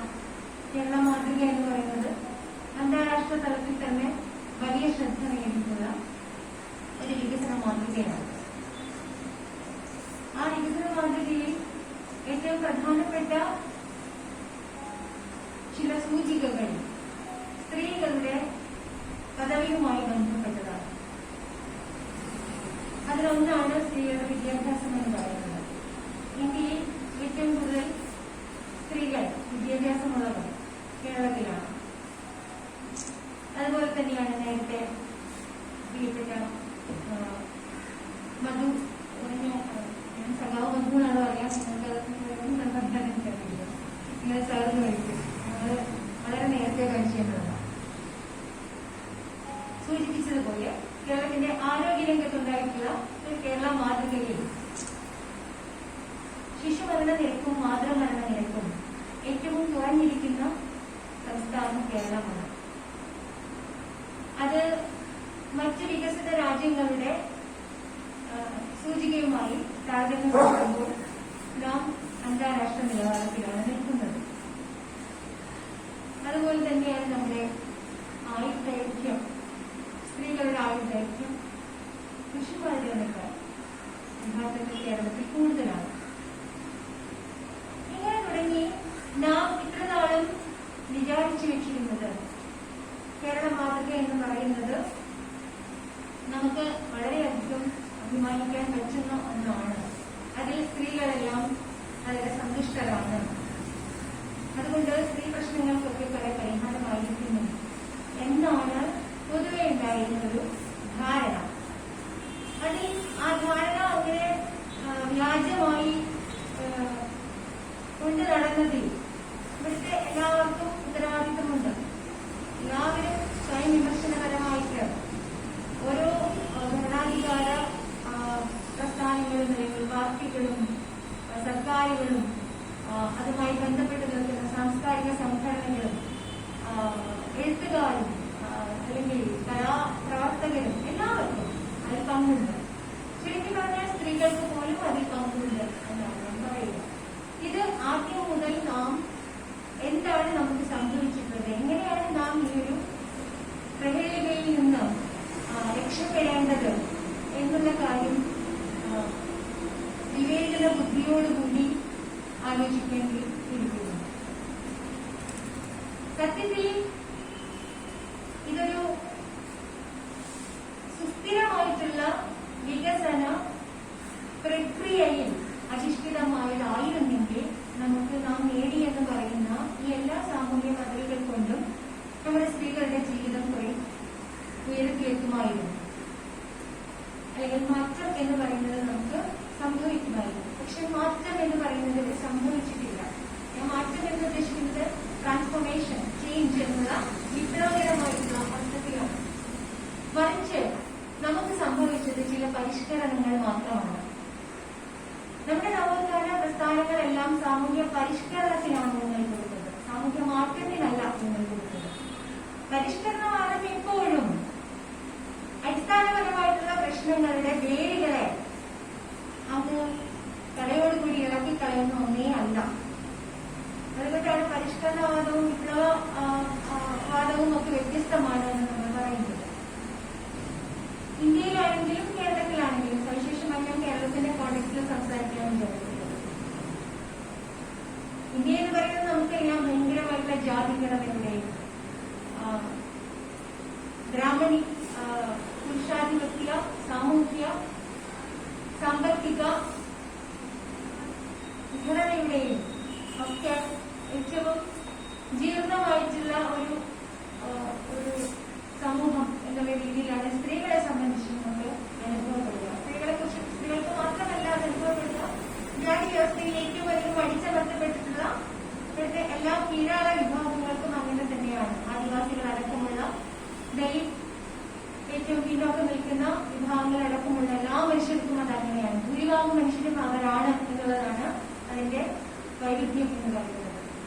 എല്ലാവർക്കും തന്നെ അസഹ്യമായിട്ടുള്ള ഒരു ജീവിത സാഹചര്യമാണ് ഇന്ത്യയുടെ ഈ ഒരു ബ്രാഹ്മണ പിതൃമേധാവിത്വ സാമൂഹ്യ വ്യവസ്ഥയിൽ ഉള്ളത്. അതിൽ നിന്ന് നാം കേരളത്തിലേക്ക് വരുമ്പോൾ ആ ഇന്ത്യൻ കോണ്ടെക്സ്റ്റിൽ നമുക്ക് കേരളത്തെ ഒന്ന് വിശകലനം ചെയ്യാൻ ശ്രമിക്കുമ്പോൾ കേരളവും അങ്ങനെ തന്നെയാണെന്ന് നമുക്കറിയാം അല്ലേ. 19ാം നൂറ്റാണ്ടിലെ കേരളം എന്ന് പറയുന്ന ഒരു പുസ്തകമുണ്ട്, ഈ ഭാസ്കരൻ മുന്നിൽ, നിങ്ങളൊക്കെ പലരും വായിച്ചിട്ടുണ്ടാവും. അതൊരു വലിയ റെഫറൻസ് പുസ്തകമാണ്. അധികം ദൂരെയില്ല എന്നാണ് ഞാൻ പറഞ്ഞു വരുന്നത്. കാലമധികം പുറകിലേക്കൊന്നും പോകാനില്ല. അതിന്റെ തെളിവുകൾ, നമ്മളെപ്പോഴും ചരിത്രത്തെ മനസ്സിലാക്കുന്നത് നമ്മുടെ മുമ്പിൽ അതിന്റെ തെളിവുകൾ ഉണ്ടാവണമല്ലോ. തെളിവുകൾ രേഖപ്പെടുത്തി വെച്ചിട്ടുള്ള ചരിത്ര പുസ്തകങ്ങൾ നമുക്ക് കിട്ടുമ്പോൾ 19ാം നൂറ്റാണ്ടിലെ കേരളം നമ്മുടെ മുമ്പിൽ നിവർന്നുമ്പോൾ പോലും ഈ ജാതി അസമത്വങ്ങളുടെയും ലിംഗ ആധിപത്യത്തിന്റെയും ഒക്കെ അതിഭയങ്കരമായിട്ടുള്ള ചൂഷണങ്ങളും അടിച്ചമർത്തലും വിവേചനങ്ങളും ഒക്കെ ശക്തമായിട്ടുണ്ടായിരുന്നു. അതിലൊന്നും മാറുമറയ്ക്കൽ സമരമൊക്കെ വരുന്നത് അങ്ങനെയാണ്. ഇപ്പോഴും നമ്മൾ പറയാറില്ലേ മാറുമറയ്ക്കൽ. ഞാൻ അതിനെ പറയുക മേൽമുണ്ട് സമരം എന്നാണ്. എന്റെ പുസ്തകത്തില് അതിന് 3 പേരുകളിലാണ് ഞാൻ വിശദീകരിച്ചിട്ടുള്ളത്. ഒന്ന് മാറുമറയ്ക്കൽ സമരം. അതിന്റെ പ്രധാനമായിട്ടുള്ള അർത്ഥം എല്ലാവർക്കും അറിയാം. സ്ത്രീകൾക്ക് അന്ന് മാറുമറയ്ക്കാൻ അവകാശമുണ്ടായിരുന്നില്ല. എല്ലാ സ്ത്രീകൾക്കും അല്ല, ജാതിയിൽ താഴ്ന്ന സ്ത്രീകൾക്കാണ് മാറുമറയ്ക്കാൻ അവകാശമില്ലാതിരുന്നത്. അതുകൊണ്ടാണ് മേൽമുണ്ട് സമരം എന്നുള്ള മറ്റൊരു പേരിൽ ഇത് അസൈൻ ചെയ്ത് ഞാൻ അതിനെ വിശകലനം ചെയ്യാൻ ആഗ്രഹിക്കുന്നത്. മറ്റൊന്ന് ചാനാർ ലഹള എന്നാണ് ഇതിനെ പറയുക. അത് തീർച്ചയായിട്ടും ഒരു ജാതി വിഭാഗത്തെ സൂചിപ്പിക്കുന്നു. ചാനാർ വിഭാഗത്തിലെ എന്താ പറയുക, ഹിന്ദു ചാനാർ സമൂഹത്തിൽ നിന്നും സമുദായത്തിൽ നിന്നും ക്രിസ്ത്യൻ ചാനാർ ക്രിസ്തുമതത്തിലേക്ക് മാറിയ സ്ത്രീകളുടെ ഭാഗത്ത് നിന്നാണ് ആദ്യമായിട്ട് അത് ഉയർന്നു വരുന്നത്. അന്ന് ക്രിസ്ത്യൻ മിഷണറിമാരൊക്കെ വിദ്യാഭ്യാസ പ്രവർത്തനങ്ങളൊക്കെ കേരളത്തിൽ തുടങ്ങിയ സമയമായിരുന്നു. അപ്പോ മതം മാറിയ ഹിന്ദു ചാനാർ സ്ത്രീകൾക്ക് വിദ്യാഭ്യാസത്തിനുള്ള അവസരമുണ്ടായി. അപ്പൊ അവർക്ക് കുപ്പായിടണമെന്ന് തോന്നി. കുപ്പായിട്ടു. കുപ്പായിടുന്നതെന്ന് വലിയ ധിക്കാരമായിരുന്നു. ഈ ജാതി അധീശത്വത്തെ ധിക്കരിക്കുന്നതിന് തുല്യമായിരുന്നു കുപ്പായം ഇടുക എന്ന് പറഞ്ഞാൽ, ബ്ലൗസ് ഇടുക എന്ന് പറയുന്നത്. അതൊരു അരനൂറ്റാണ്ടിലധികമാണ് ആ സമരം നീണ്ടു നിന്നത്. അത് സ്ത്രീകളുടെ നേതൃത്വത്തിൽ തന്നെയാണ് ആ സമരം നടന്നത്. പക്ഷെ പുരുഷന്മാരും അതിന്റെ കൂടെ ഉണ്ടായിരുന്നു, പ്രത്യേകിച്ച് ചാന്നാർ പുരുഷന്മാര് ആ സമരത്തിന്റെ കൂടെ ഉണ്ടായിരുന്നു. പക്ഷെ ആ സമരത്തിൽ പുരുഷന്മാരുടെ റോൾ എന്തായിരുന്നു? ഞങ്ങളുടെ സ്ത്രീകളുടെ അഭിമാനം എന്നുള്ള തരത്തിലാണ് അതിനെ ചാന്നാർ പുരുഷന്മാരും അതുപോലെ തന്നെ നായർ പുരുഷന്മാരും കണ്ടത്. ചാന്നാർ പുരുഷന്മാർ നായർ സ്ത്രീകളെയും ഉപദ്രവിച്ചു, നായർ പുരുഷന്മാർ ചാന്നാർ സ്ത്രീകളെയും ഉപദ്രവിച്ചു. ഇതിന്റെ ഭാഗമായിട്ടല്ല എന്നാണ് പറയുക. പക്ഷേ സ്ത്രീകൾ ആ സമരത്തിൽ നിന്ന് പിന്തിരിയാൻ ഒരിക്കലും ഒരുക്കായിരുന്നില്ല. ഒരുപാട് വ്യാപാരങ്ങളൊക്കെ ഉണ്ടായി. തിരുവിതാംകൂർ രാജാവിന്റെ വിളംബരങ്ങൾ ഉണ്ടായി. സ്ത്രീകൾക്ക് കുപ്പായം ധരിക്കാം എന്നൊക്കെ പറഞ്ഞിട്ട് ഒരുപാട് എന്താ പറയുക, സ്കൂളുകൾ കത്തിക്കലും മാർക്കറ്റുകളിൽ പോകുന്ന സ്ത്രീകളെ ഉപദ്രവിക്കലും അങ്ങനെ ഒരുപാട് സംഭവ പരമ്പര തന്നെ ഉണ്ടാകുന്നുണ്ട്. അത് താല്പര്യമുള്ളവരുമായിട്ട് മനസ്സിലാക്കണം. പക്ഷെ ഞാൻ പറയാൻ ഉദ്ദേശിക്കുന്ന കാര്യം, അതില് കുപ്പായം ഇടാം, പക്ഷെ കട്ടിയുള്ള ശീല കൊണ്ടുള്ള കുപ്പായം ഇടാൻ പാടുള്ളൂ എന്നാണ് രാജ്യവിളംബരം ഉണ്ടായത്. സ്ത്രീകൾ പറഞ്ഞാൽ അങ്ങനത്തെ കുപ്പായം ഞങ്ങൾക്ക് വേണ്ട, ഞങ്ങൾക്ക് കുപ്പായത്തിന്റെ മീതെ മേൽമുണ്ട് കൂടി ധരിക്കും. നായർ സ്ത്രീകൾ, മേൽജാതി സ്ത്രീകൾ, സവർണ സ്ത്രീകളൊക്കെ ധരിക്കുന്നത് പോലെ നിങ്ങൾക്ക് മേൽമുണ്ട് കൂടി ധരിക്കണം. ഇതാണ് യഥാർത്ഥത്തിൽ ജാത്യധികാരത്തിന് നേരെയുള്ള സ്ത്രീകളുടെ വലിയ വെല്ലുവിളി എന്ന് നമ്മുടെ തന്നെ ചരിത്രത്തിൽ നിന്ന് നമുക്ക് വായിച്ചെടുക്കാൻ പറ്റുന്ന ഒരു കാര്യം. അത് പിന്നെ എന്താ പറയാ, പുരുഷാധിപത്യത്തിന് എതിരെ മാത്രമായിട്ടുള്ള ഒരു സമരമായിരുന്നില്ല. സ്ത്രീകൾ മാറിക്കരുത് എന്നുള്ളത് പുരുഷന്മാരുടെ താല്പര്യമായിരുന്നല്ലോ. സ്ത്രീകളുടെ നഗ്നത ആസ്വദിക്കുകയും സ്ത്രീകളുടെ ശരീരത്തെ ലൈംഗികമായി ഏത് വിധം വേണമെങ്കിലും ഉപയോഗിക്കുകയും പുലക്കരം വരെ ചുമത്തുകയും ഒക്കെ ചെയ്യുന്ന ഒരു സാമൂഹ്യ വ്യവസ്ഥിതി ജന്മിത്വത്തിന്റെ ഏറ്റവും ഭീകരമായിട്ടുള്ള ആധിപത്യത്തിന്റെ അവിടെയാണ് സ്ത്രീകൾ പറഞ്ഞത്, ഞങ്ങൾക്ക് വെറുതെ കുപ്പായം ധരിച്ച പോരാ, നേർമയുള്ള കുപ്പായം ധരിക്കണം, മാത്രമല്ല ഞങ്ങൾക്ക് ഇതിന്റെ മുകളിൽ മേൽമുണ്ട് കൂടി ധരിക്കണം. അപ്പോഴും അതില് ഒരു സമവായം ഉണ്ടായില്ല. കാരണം മേൽജാതി പുരുഷന്മാരുടെ ജാതി വ്യവസ്ഥ എന്ന് പറയുന്നത് ഇതിനെ ഒരിക്കലും അംഗീകരിക്കുന്നതല്ല. വീണ്ടും കലാപം ഉണ്ടാവുന്നു, ഒരുപാട് സ്ത്രീകളെ ഉപദ്രവിക്കുന്നു, അവരുടെ പുരുഷന്മാരെ ഉപദ്രവിക്കുന്നു. തിരിച്ച് നായർ സ്ത്രീകളെ ഹിന്ദു ചാന്നാന്മാർ ഉപദ്രവിക്കുന്നു. അപ്പോഴും നാം മനസ്സിലാക്കേണ്ടത്, രണ്ട് വിഭാഗം, ജാതി വിഭാഗങ്ങൾ തമ്മിലുള്ള സമരത്തിൽ രണ്ട് വിഭാഗങ്ങളിലെയും സ്ത്രീകൾ ആക്രമിക്കപ്പെട്ടു. അത് ഈ സമരത്തിലെ ഒരു വലിയ ദുരന്തമാണ്. അതേസമയം ചാന്നാർ സ്ത്രീകൾ പറഞ്ഞത്, ഞങ്ങൾക്ക് സവർണ സ്ത്രീകളെ പോലെ മേൽജാതിന്റെ ഈ സ്ത്രീകൾക്കിടയിൽ എന്തിനാണ് ഈ അസമത്വം? സ്ത്രീകൾക്കിടയിൽ ജാതിയാണ് അസമത്വം നിർണ്ണയിക്കുന്ന പ്രധാനപ്പെട്ട ഒരു ഘടകം എന്ന് പറയുന്നത്. അതുകൊണ്ട് സ്ത്രീകൾക്കിടയിലെ തുല്യത എന്ന് പറയുന്ന വലിയ വലിയ രാഷ്ട്രീയ പ്രശ്നമാണ് ചാന്നാർ സമരം കേരളത്തിൽ ഉയർത്തിയത്. ഞാൻ പറയുക, ഫെമിനിസം എന്ന് പറയുന്നത് എപ്പോഴും പലപ്പോഴും ആക്രമിക്കപ്പെട്ടത് പാശ്ചാത്യ ചിന്താ പദ്ധതിയിൽ നിന്ന് ഇറക്കുമതി ചെയ്ത ഒരു സിദ്ധാന്തമാണ് എന്നുള്ള വിമർശനമാണ് കുറെ വർഷങ്ങൾക്ക് മുമ്പൊക്കെ കേൾക്കേണ്ടി വന്നിട്ടുള്ളത്. പക്ഷെ അത് അങ്ങനെയല്ല. പാശ്ചാത്യ രാജ്യത്ത് ഇപ്പൊ ബെറ്റി ഫ്രീഡനൊക്കെ 1960കളുടെ ആദ്യത്തിലാണ് ഫെമിനിസ്റ്റ് എന്ന് പറയുന്ന പുസ്തകം എഴുതിയിട്ടുള്ളത്. ലിബറൽ ഫെമിനിസത്തിന്റെ പിന്നെ മാതാവ് എന്നാണ് ബെറ്റി ഫ്രീഡൻ നമ്മൾ പറയുക. അതിനേക്കാൾ എത്രയോ മുമ്പാണ് കേരളത്തില് ഈ പറയുന്ന വളരെ സമഗ്രമായിട്ടുള്ള അർത്ഥത്തില് പുരുഷാധിപത്യത്തെയും ജാതി പുരുഷാധിപത്യത്തെയും ജാതീയതയെയും ശരീരത്തിന്റെ പൊളിറ്റിക്സിനെയും ശരീരത്തിന്റെ നഗ്നതയെ സംബന്ധിച്ചിട്ടുള്ള സ്വയം നിർണയാവകാശത്തിന് വേണ്ടിയിട്ടുള്ള സമരം കൂടിയായിരുന്നു അത്. സെക്ഷുവാലിറ്റി എന്ന് പറയുന്ന വലിയ സംഹിത കൂടി ഉൾപ്പെടുത്തിക്കൊണ്ട് ഏറ്റവും സമഗ്രമായിട്ടുള്ള അർത്ഥത്തിലാണ് കേരളത്തിലെ ആദ്യത്തെ സ്ത്രീ സമരം ഉയർന്നു വന്നിട്ടുള്ളത്. നാം ഇന്ന് ഇപ്പൊ ഇവിടെ ഇരിക്കുന്നുണ്ടെങ്കിൽ ഇതുപോലെയൊക്കെ വിദ്യാഭ്യാസം ചെയ്യുകയും വസ്ത്രം ധരിക്കുകയും നമുക്ക് ഇഷ്ടപ്പെട്ട വസ്ത്രങ്ങൾ ധരിക്കാം അല്ലേ? ഇപ്പൊ എത്ര പേർക്ക് ഇപ്പോഴും ഉണ്ടെന്ന് എനിക്ക് സംശയമുണ്ട്, അല്ലെങ്കിൽ ഞാൻ പിന്നെ വരാം. എന്നാൽ പോലും അത്യാവശ്യം നമ്മൾ ചുരിദാർ ഉള്ള ഒരു സ്വാതന്ത്ര്യത്തിലേക്കെങ്കിലും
രീതിയിലാണ് പോകുന്നത്. വലിയ വൈരുദ്ധ്യാത്മകമായ സ്ത്രീകളുടെ പദവി എന്ന് നാം കേരള മാതൃകയിൽ വിശേഷിപ്പിക്കുന്നത്.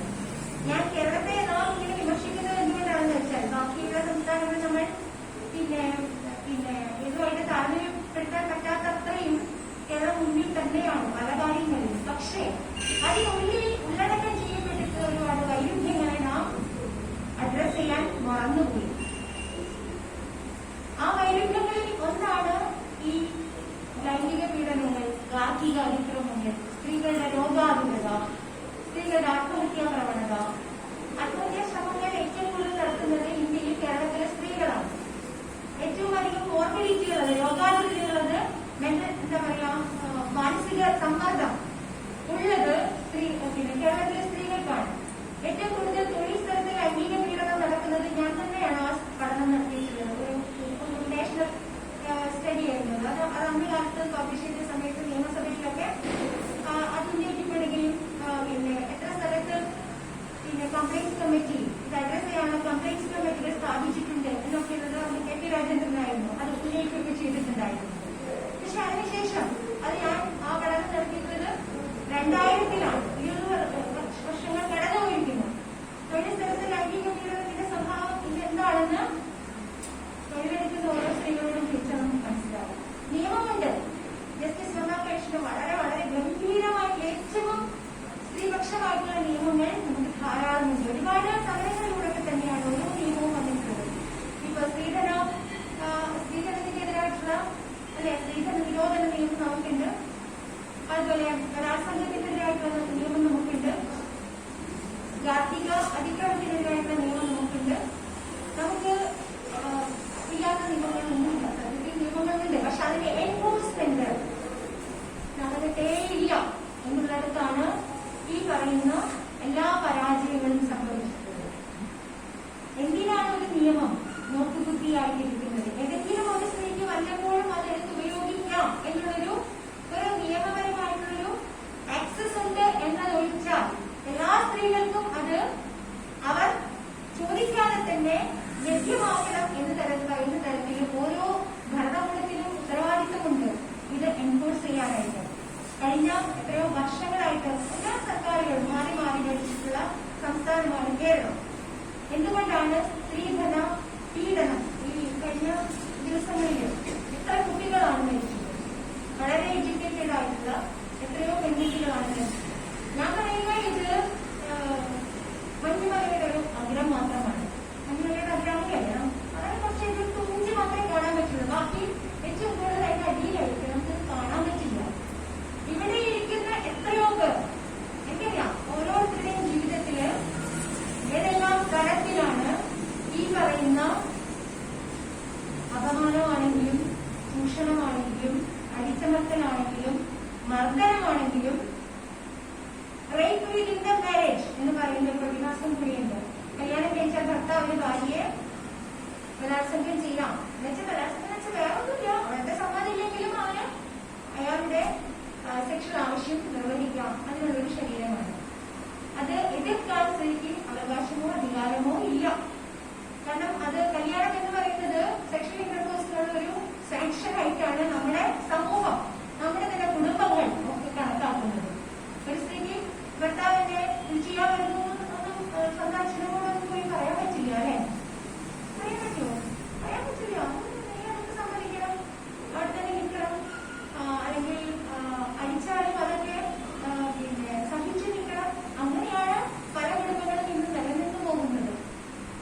നമ്മുടെ സമൂഹത്തിൽ നിലനിൽക്കുന്നുണ്ട്.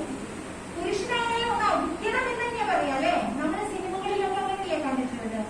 ആദ്യം വെളിങ്ങാത്ത നായികയെ മോഹൻലാലോ മമ്മൂട്ടിയോ സുരേഷ് ഗോപിയൊക്കെ ആദ്യം എന്താ ചെയ്യാം, ചീത്ത വിളിക്കും, പിന്നെ കരണക്കുറ്റിക്ക് നോക്കി ഒന്ന് അടിക്കും. അത് കഴിഞ്ഞാൽ പിന്നെ അവിടെ ഭയങ്കര നല്ല ബിരിയാണി മാറും അല്ലെ. അപ്പൊ അടിച്ച് നന്നാക്കാം എന്ന് പറയുന്ന സിനിമ അല്ലാട്ടോ നമ്മൾ ഈ ഇതൊക്കെ ഉണ്ടാക്കി തരുന്നത്. സമൂഹത്തിൽ നിലനിൽക്കുന്ന സാധനങ്ങളുടെ ഒരു റിഫ്ലക്ഷൻ മാത്രമാണ് നമ്മൾ സിനിമയിൽ കാണുന്നത്. സിനിമ തന്നെ കുറച്ചും കൂടി റീഇൻഫോഴ്സ് ചെയ്യുന്നു എന്നുള്ളത് മാത്രമേ ഉള്ളൂ. അല്ലാതെ സിനിമ കണ്ടിട്ടൊന്നുമല്ല നമ്മളിത് ചെയ്യുന്നത്. പക്ഷെ സമൂഹത്തിൽ നിലനിൽക്കുന്ന സാധനങ്ങളാണ് ഈ കച്ചവട സിനിമയിലും മറ്റ് സ്റ്റീരിയോ ടൈപ്പായിട്ട് അവര് ആവർത്തിച്ചുകൊണ്ടിരിക്കുന്നത്. ഈ സ്റ്റീരിയോ ടൈപ്പ് എന്ന് പറയുന്ന സാധനം ആണത്തം കാണിക്കാനുള്ളതാണ് എന്ന് പറയുന്നതും എന്നു പറഞ്ഞു കഴിഞ്ഞാല് ഭയങ്കര സ്ത്രീത്വമൊക്കെയുള്ള അടങ്ങിയൊക്കെ ഒതുങ്ങി നേരത്തെ പറഞ്ഞതുപോലെ കുലസ്ത്രീ എന്ന് പറയുന്നതിൽ വേറെ കുറെ എലമെന്റ്സ് ഉണ്ട്. അതില് ജാതി വരും, പിന്നെ വർഗം വരും, പിന്നെ പറഞ്ഞ പോലെ സെക്ഷുവാലിറ്റി വരും. എല്ലാം കൂടി അടങ്ങിയിട്ടുള്ള ഒന്നാണത് കുലസ്ത്രീ എന്ന് പറയുന്നത്.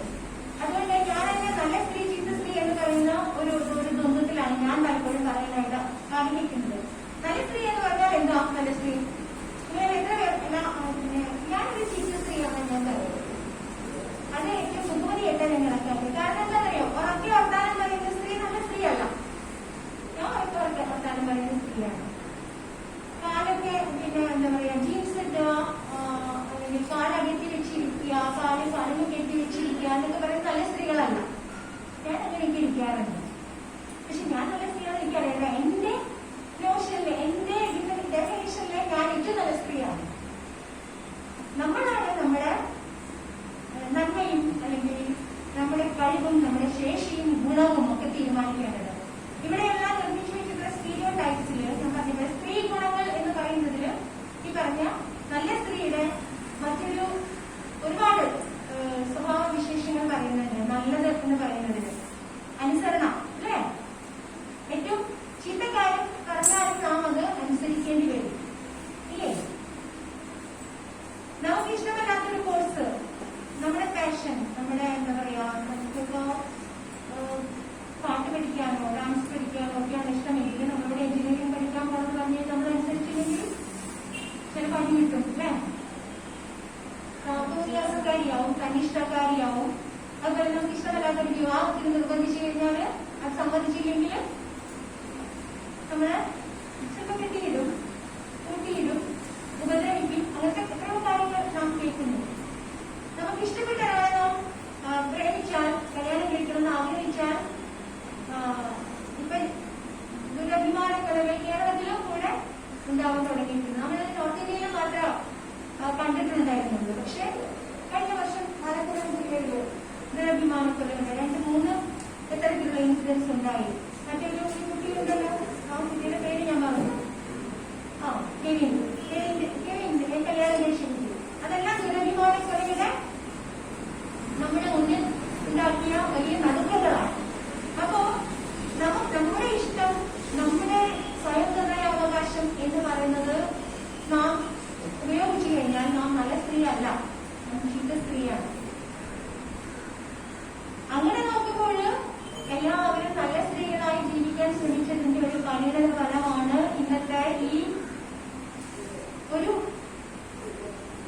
ദുരന്തം എന്ന് പറയുന്ന സംഗതി. സ്ത്രീകൾക്കും ഈ ഒരു ബോധം ഉണ്ടാകേണ്ട ആവശ്യമുണ്ട്, അവബോധം ഉണ്ടാകേണ്ട ആവശ്യമുണ്ട്. എന്തുകൊണ്ട് നിങ്ങൾക്ക് നോ പറഞ്ഞുകൂടാ? ഇഷ്ടമല്ലാത്ത കാര്യങ്ങൾ ഇഷ്ടമല്ല എന്ന് തന്നെ എന്തുകൊണ്ട് നമ്മുടെ പെൺകുട്ടികൾക്ക്, മുതിർന്ന സ്ത്രീകൾക്ക് പോലും പറയാൻ പറ്റുന്നില്ല? എന്തിന് രാഷ്ട്രീയ പാർട്ടികളിലെ സ്ത്രീകൾക്ക് പോലും, അവര് നേതാക്കളൊക്കെയാണ്, നമ്മുടെയൊക്കെ മുമ്പിൽ അവർ വലിയ നേതാക്കളാണ്. പക്ഷെ ഇഷ്ടമല്ലാത്ത കാര്യങ്ങൾ സ്വന്തം പാർട്ടികൾക്കുള്ളിൽ ഏത് പാർട്ടിയാണെങ്കിലും നടക്കുമ്പോൾ അതിനെ എതിർക്കാനോ നോ പറയാനോ ആ സ്ത്രീകൾക്ക് പോലും പറ്റുന്നില്ല എന്നുള്ളിടത്താണ് നമ്മുടെ അധികാരം എന്ന് പറയുന്നത്. ഇന്ന് രാഷ്ട്രീയ അധികാരം വളരെ വളരെ പരമപ്രധാനമാണ്. നമ്മുടെ ജീവിതമായിട്ട് ബന്ധപ്പെട്ട എല്ലാ കാര്യങ്ങളെയും നിർണ്ണയിക്കുന്നത് ഇന്ന് രാഷ്ട്രീയ അധികാരമാണ്. സാമൂഹ്യ അധികാരം ശരിയാണ്, അതിലാണ് ഈ ജാതി വ്യവസ്ഥ തുടങ്ങിയിട്ടുള്ള പിന്നെ എല്ലാ കാര്യങ്ങളും നിലനിൽക്കുന്നത്. അതിനെ എതിർത്തുകൊണ്ട് നിൽക്കുന്നത് പോലും നമുക്ക് നമ്മുടെ നിയമപരമായിട്ടുള്ള അവകാശങ്ങൾ, നമ്മുടെ സ്വയം എത്തിച്ച് കിട്ടാനുള്ള ഒരു പ്രധാന മണ്ഡലം എന്ന് പറയുന്നത് രാഷ്ട്രീയ അധികാരത്തിന്റെയാണ്. അതിനാണ് ഭരണകൂടങ്ങളും രാഷ്ട്രീയ പ്രസ്ഥാനങ്ങളും സാമൂഹ്യ പ്രസ്ഥാനങ്ങളും സംഘടനകളും ഒക്കെ മുന്നിട്ട് നിൽക്കേണ്ടത്. പക്ഷെ നിർഭാഗ്യവശാൽ ഈ പറയുന്ന സാമൂഹ്യ വ്യവസ്ഥയുടെ തന്നെ ഒരു എക്സ്റ്റൻഷൻ പോലെയാണ് നമ്മുടെ രാഷ്ട്രീയ വ്യവസ്ഥയും. അല്ലെങ്കിൽ എന്തുകൊണ്ടാണ് 30%, 33%-ൊന്നും തൃപ്തിപ്പെടുന്ന ആളല്ല, 50% എന്തുകൊണ്ടാണ് സ്ത്രീകൾക്ക് ലോകസഭയിലും നിയമസഭയിലും രാഷ്ട്രീയ പാർട്ടികളിലും എന്തുകൊണ്ടാണ് സ്ത്രീകൾക്ക് സംവരണമില്ലാത്തത്? സംവരണം എന്ന് പറയുന്നത് ദീർഘകാലമായി സ്ത്രീകളെ ചൂഷണം ചെയ്തും അടിച്ചമർത്തിയും ഡിപ്രൈവേഷൻ അനുഭവിച്ച, അല്ലെ, എന്താ പറയാ, നമുക്ക് നൽകാതിരുന്ന, കിട്ടാതിരുന്ന, ലഭ്യമാകാതിരുന്ന അവകാശങ്ങൾ, അധികാരങ്ങൾ എല്ലാം മുൻകാല പ്രാബല്യത്തോടുകൂടി കൊടുക്കലാണ് റിസർവേഷൻ എന്ന് പറയുന്നത്. എന്തുകൊണ്ടാണ് ഇപ്പോഴും നമ്മുടെ നിയമസഭയിലും നമ്മുടെ ലോകസഭയിലും നമ്മുടെ രാഷ്ട്രീയ പാർട്ടികൾ സ്ത്രീകളെ മത്സരിപ്പിക്കാത്തത്? എന്തുകൊണ്ടാണ് തുല്യ എണ്ണം സ്ത്രീകൾ നമ്മുടെ മന്ത്രിസഭയിലും മറ്റ് ലോക്കൽ ബോഡിയിലും ഇപ്പോൾ ഉണ്ട്? ഭാഗ്യത്തിന് എത്രയോ വലിയ മാറ്റമാണെന്ന് നോക്കൂ. ഇന്നലെ പഞ്ചായത്തുകളില് കേരളത്തിലാണെങ്കിൽ 50% കൂടുതലുണ്ട്. അതിൽ ഇടതുപക്ഷ സ്ഥാനത്തിന് വലിയ പങ്കുണ്ട്. അതിന് നാം അപ്രീഷിയേറ്റ് ചെയ്യേണ്ടി വേണം. അതേ സംഗതി തന്നെയാണ് നാം മറ്റ് ഉയർന്ന തലങ്ങളിലും ആഗ്രഹിക്കുന്നതും ആവശ്യപ്പെടുന്നതും.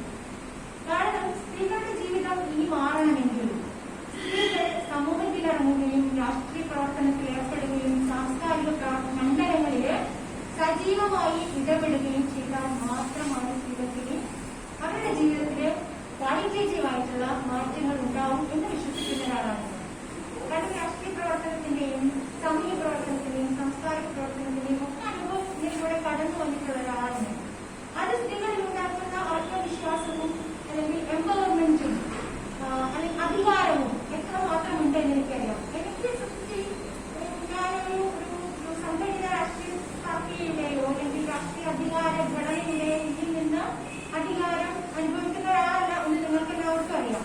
പക്ഷേ ഞാൻ ഈ കടന്നു വന്ന ഈ പ്രസ്ഥാനങ്ങളിലൂടെയാണെങ്കിലും പിന്നെ എഴുത്തിന്റെ വഴികളിലൂടെയാണെങ്കിലും ഒക്കെ ആർജിച്ചെടുത്തിട്ടുള്ള ഒരു അധികാരമുണ്ട്. ആ അധികാരം എന്ന് പറയുന്നത് അറിവിന്റെ അധികാരമാണ്. അതുകൊണ്ടാണ് നമുക്ക് മനുഷ്യരെ ഇൻഫ്ലുവൻസ് ചെയ്യാൻ പറ്റുന്നത്, സ്വാധീനിക്കാൻ പറ്റുന്നത്, മാറ്റമുണ്ടാക്കാനായിട്ട് നമുക്ക് മുന്നിൽ നിൽക്കാൻ പറ്റുന്നത്. അത്തരത്തിലുള്ള അധികാരത്തിന്റെ സമാന്തരമായ അധികാരം സ്ത്രീകൾക്ക് കൈയാളാൻ പറ്റണമെങ്കിൽ സ്ത്രീകൾ വീടുകളിൽ നിന്ന് ഇറങ്ങി പൊതുരംഗത്ത്, സാമൂഹ്യ രംഗത്ത്, രാഷ്ട്രീയ രംഗത്ത് പുരുഷന്മാരുടെ ഒപ്പം തന്നെ ഉണ്ടാകണം.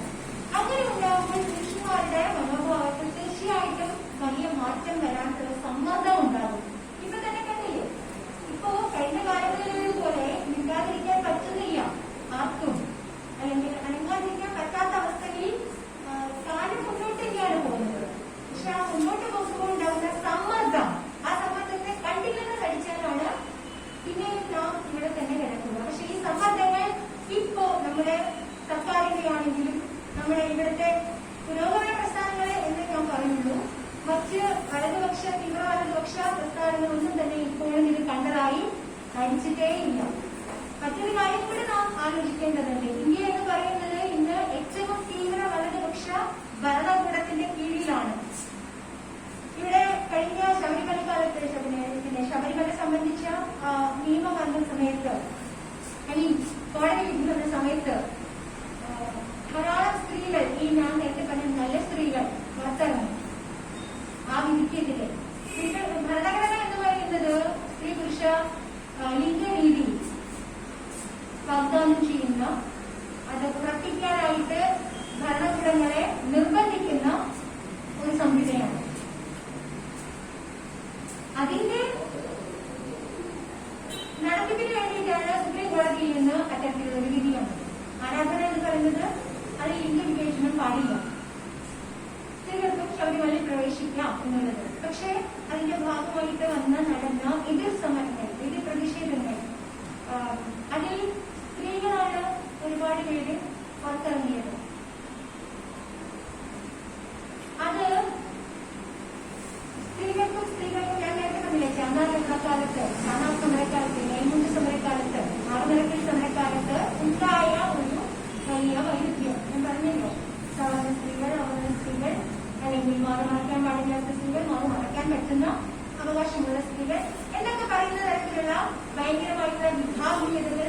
നടപ്പാക്കിയിട്ടുള്ള അതേ സംഗതി തന്നെയാണ് ഈ ശബരിമല ഇക്കാലത്ത് നാം കണ്ടത്. അതിനർത്ഥം ഈ പുരുഷാധിപത്യം എന്ന് പറയുന്നത്, പാട്രിയാർക്കി എന്ന് പറയുന്നത് സ്ത്രീകളെ ടൂൾസ് ആയിട്ട് ഉപയോഗിക്കുകയാണ്. സ്ത്രീകളെ തന്നെ സ്ത്രീകൾക്കെതിരായിട്ട് എങ്ങനെയൊക്കെ മർദ്ദിക്കാനും ഒതുക്കാനും ഉപയോഗിക്കാം. അത്യധികമായ ആൾക്കാർ നഷ്ടം എല്ലാ സ്ത്രീകൾക്കുമാണ് നഷ്ടം. പക്ഷെ ഇത് തിരിച്ചറിയാൻ പറ്റാതെ ഇത് ശ്രീ കേശവന്റെ ജീവിത സമരം എന്ന് പറയുന്ന ആത്മകഥയിൽ പറയുന്നുണ്ട്. അന്നത്തെ കാലത്തെ ഈ സാധാരണ കാലത്ത് സ്ത്രീകളെ ബ്ലൗസ് ധരിക്കാൻ തുടങ്ങി. ഇതിന്റെ രാജ്യവിളംബരമൊക്കെ ഉണ്ടായിരുന്നു, അവകാശമുണ്ടായിരുന്നു. പക്ഷെ ബ്ലൗസ് ധരിച്ചപ്പോഴും ശ്രീ കേശവന്റെ ജീവിത സമരത്തിൽ പറയുന്നത് മരുമകള് കുപ്പായിട്ട് രാത്രി മാത്രമേ ധരിക്കാൻ പറ്റുള്ളൂ. പകല് ധരിച്ചു കഴിഞ്ഞാൽ അമ്മായിമ്മ ചൂലെടുത്തടിക്കും, അത് കീറിപ്പറിച്ച് കളയുന്നു. അങ്ങനെയായിരുന്നു. അതിന്റെ അർത്ഥം അന്ന് കുപ്പായിടുന്നത് ചീത്ത സ്ത്രീകളാണ്.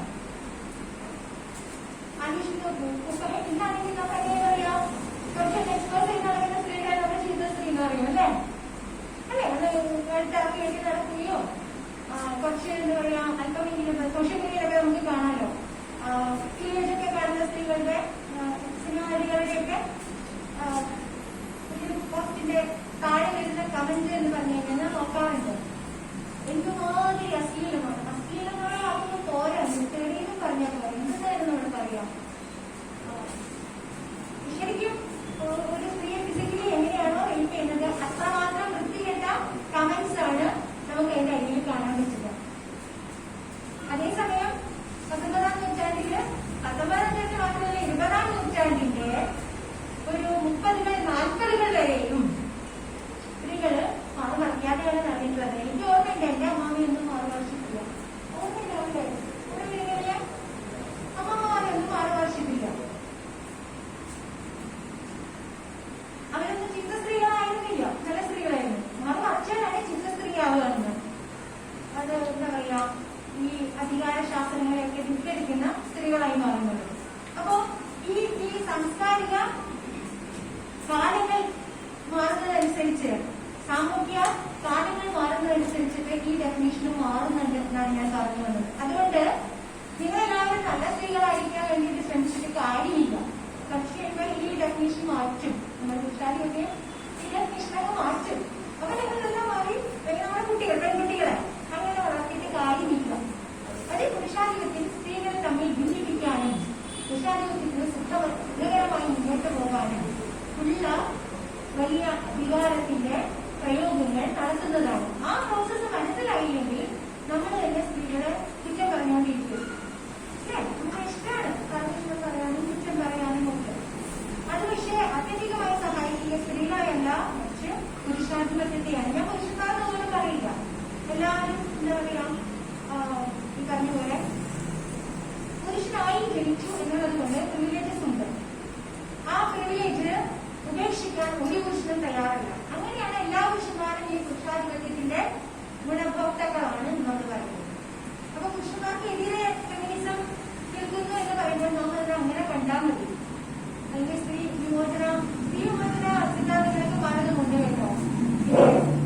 ലിബറൽ ഫെമിനിസം മുതൽ റാഡിക്കൽ ഫെമിനിസം, അതുപോലെ സോഷ്യലിസ്റ്റ് ഫെമിനിസവും മാർക്സിസ്റ്റ് ഫെമിനിസവും ബ്ലാക്ക് ഫെമിനിസവും, ഇവിടെയാണെങ്കിൽ ദളിത് ഫെമിനിസവും ലെസ്ബിയൻ ഫെമിനിസം, ക്യൂർ ഫെമിനിസം, ഇങ്ങനെ തുടങ്ങി ഒരുപാട്. അതിൽ തന്നെ നമ്മൾ മനസ്സിലാക്കണം ഈ ഓരോ ധാരയുടെയും പ്രയോറിറ്റീസ് വ്യത്യാസമാണ്. സോഷ്യലിസ്റ്റ് ഫെമിനിസത്തിൽ ഒരു വർഗസമത്വവും കൂടി, വർഗസമത്വവും ലിംഗസമത്വവുമാണ് അതിന്റെ ഒരു പ്രയോറിറ്റി എങ്കിൽ, മുൻഗണന എങ്കിൽ, ലിബറൽ ഫെമിനിസത്തിൽ അതൊന്നുമല്ല. വ്യക്തികൾ എന്നുള്ള രീതിയിൽ സ്ത്രീകളുടെ അവകാശങ്ങൾ സ്ഥാപിക്കപ്പെട്ട് കിട്ടണം എന്ന് പറയുന്ന ഒരു പ്രയോറിറ്റിയാണ്. അങ്ങനെ തുടങ്ങി ഇതെല്ലാം കൂടി ചേരുമ്പോഴാണ് ശരിക്കും സമഗ്രമാവുക. ഓരോന്നോരോന്ന് എടുത്ത് നോക്കുമ്പോൾ അതെല്ലാം കുറെയൊക്കെ അപര്യാപ്തമാണ്, പല തലങ്ങളിലും അപര്യാപ്തമാണ്. ഇതെല്ലാം മനസ്സിലാക്കാനും എല്ലാം സമഗ്രമായിട്ട് നമുക്ക് കാണാൻ പറ്റിയതാണ്. സ്ത്രീകളെല്ലാം വ്യത്യസ്തരാണ്, അതുപോലെ തന്നെയാണ് പുരുഷന്മാരും എല്ലാവരും വ്യത്യസ്തരാണ്. ഈ പുരുഷന്മാരെ ഉള്ള ഞാനൊരു കളത്തിൽ കാണുന്നില്ല, ഒരു കളിയെ എനിക്ക് കാണാൻ പറ്റില്ല. കാരണം സ്ത്രീകളെല്ലാം വ്യത്യസ്തരായിരിക്കുന്ന പോലെ തന്നെ പുരുഷന്മാരെല്ലാവരും വ്യത്യസ്തമാണ്. ഒരു ആദിവാസി പുരുഷനും അല്ലെങ്കിൽ ഒരു ദളിത് പുരുഷനും ഒരു മുന്നോക്ക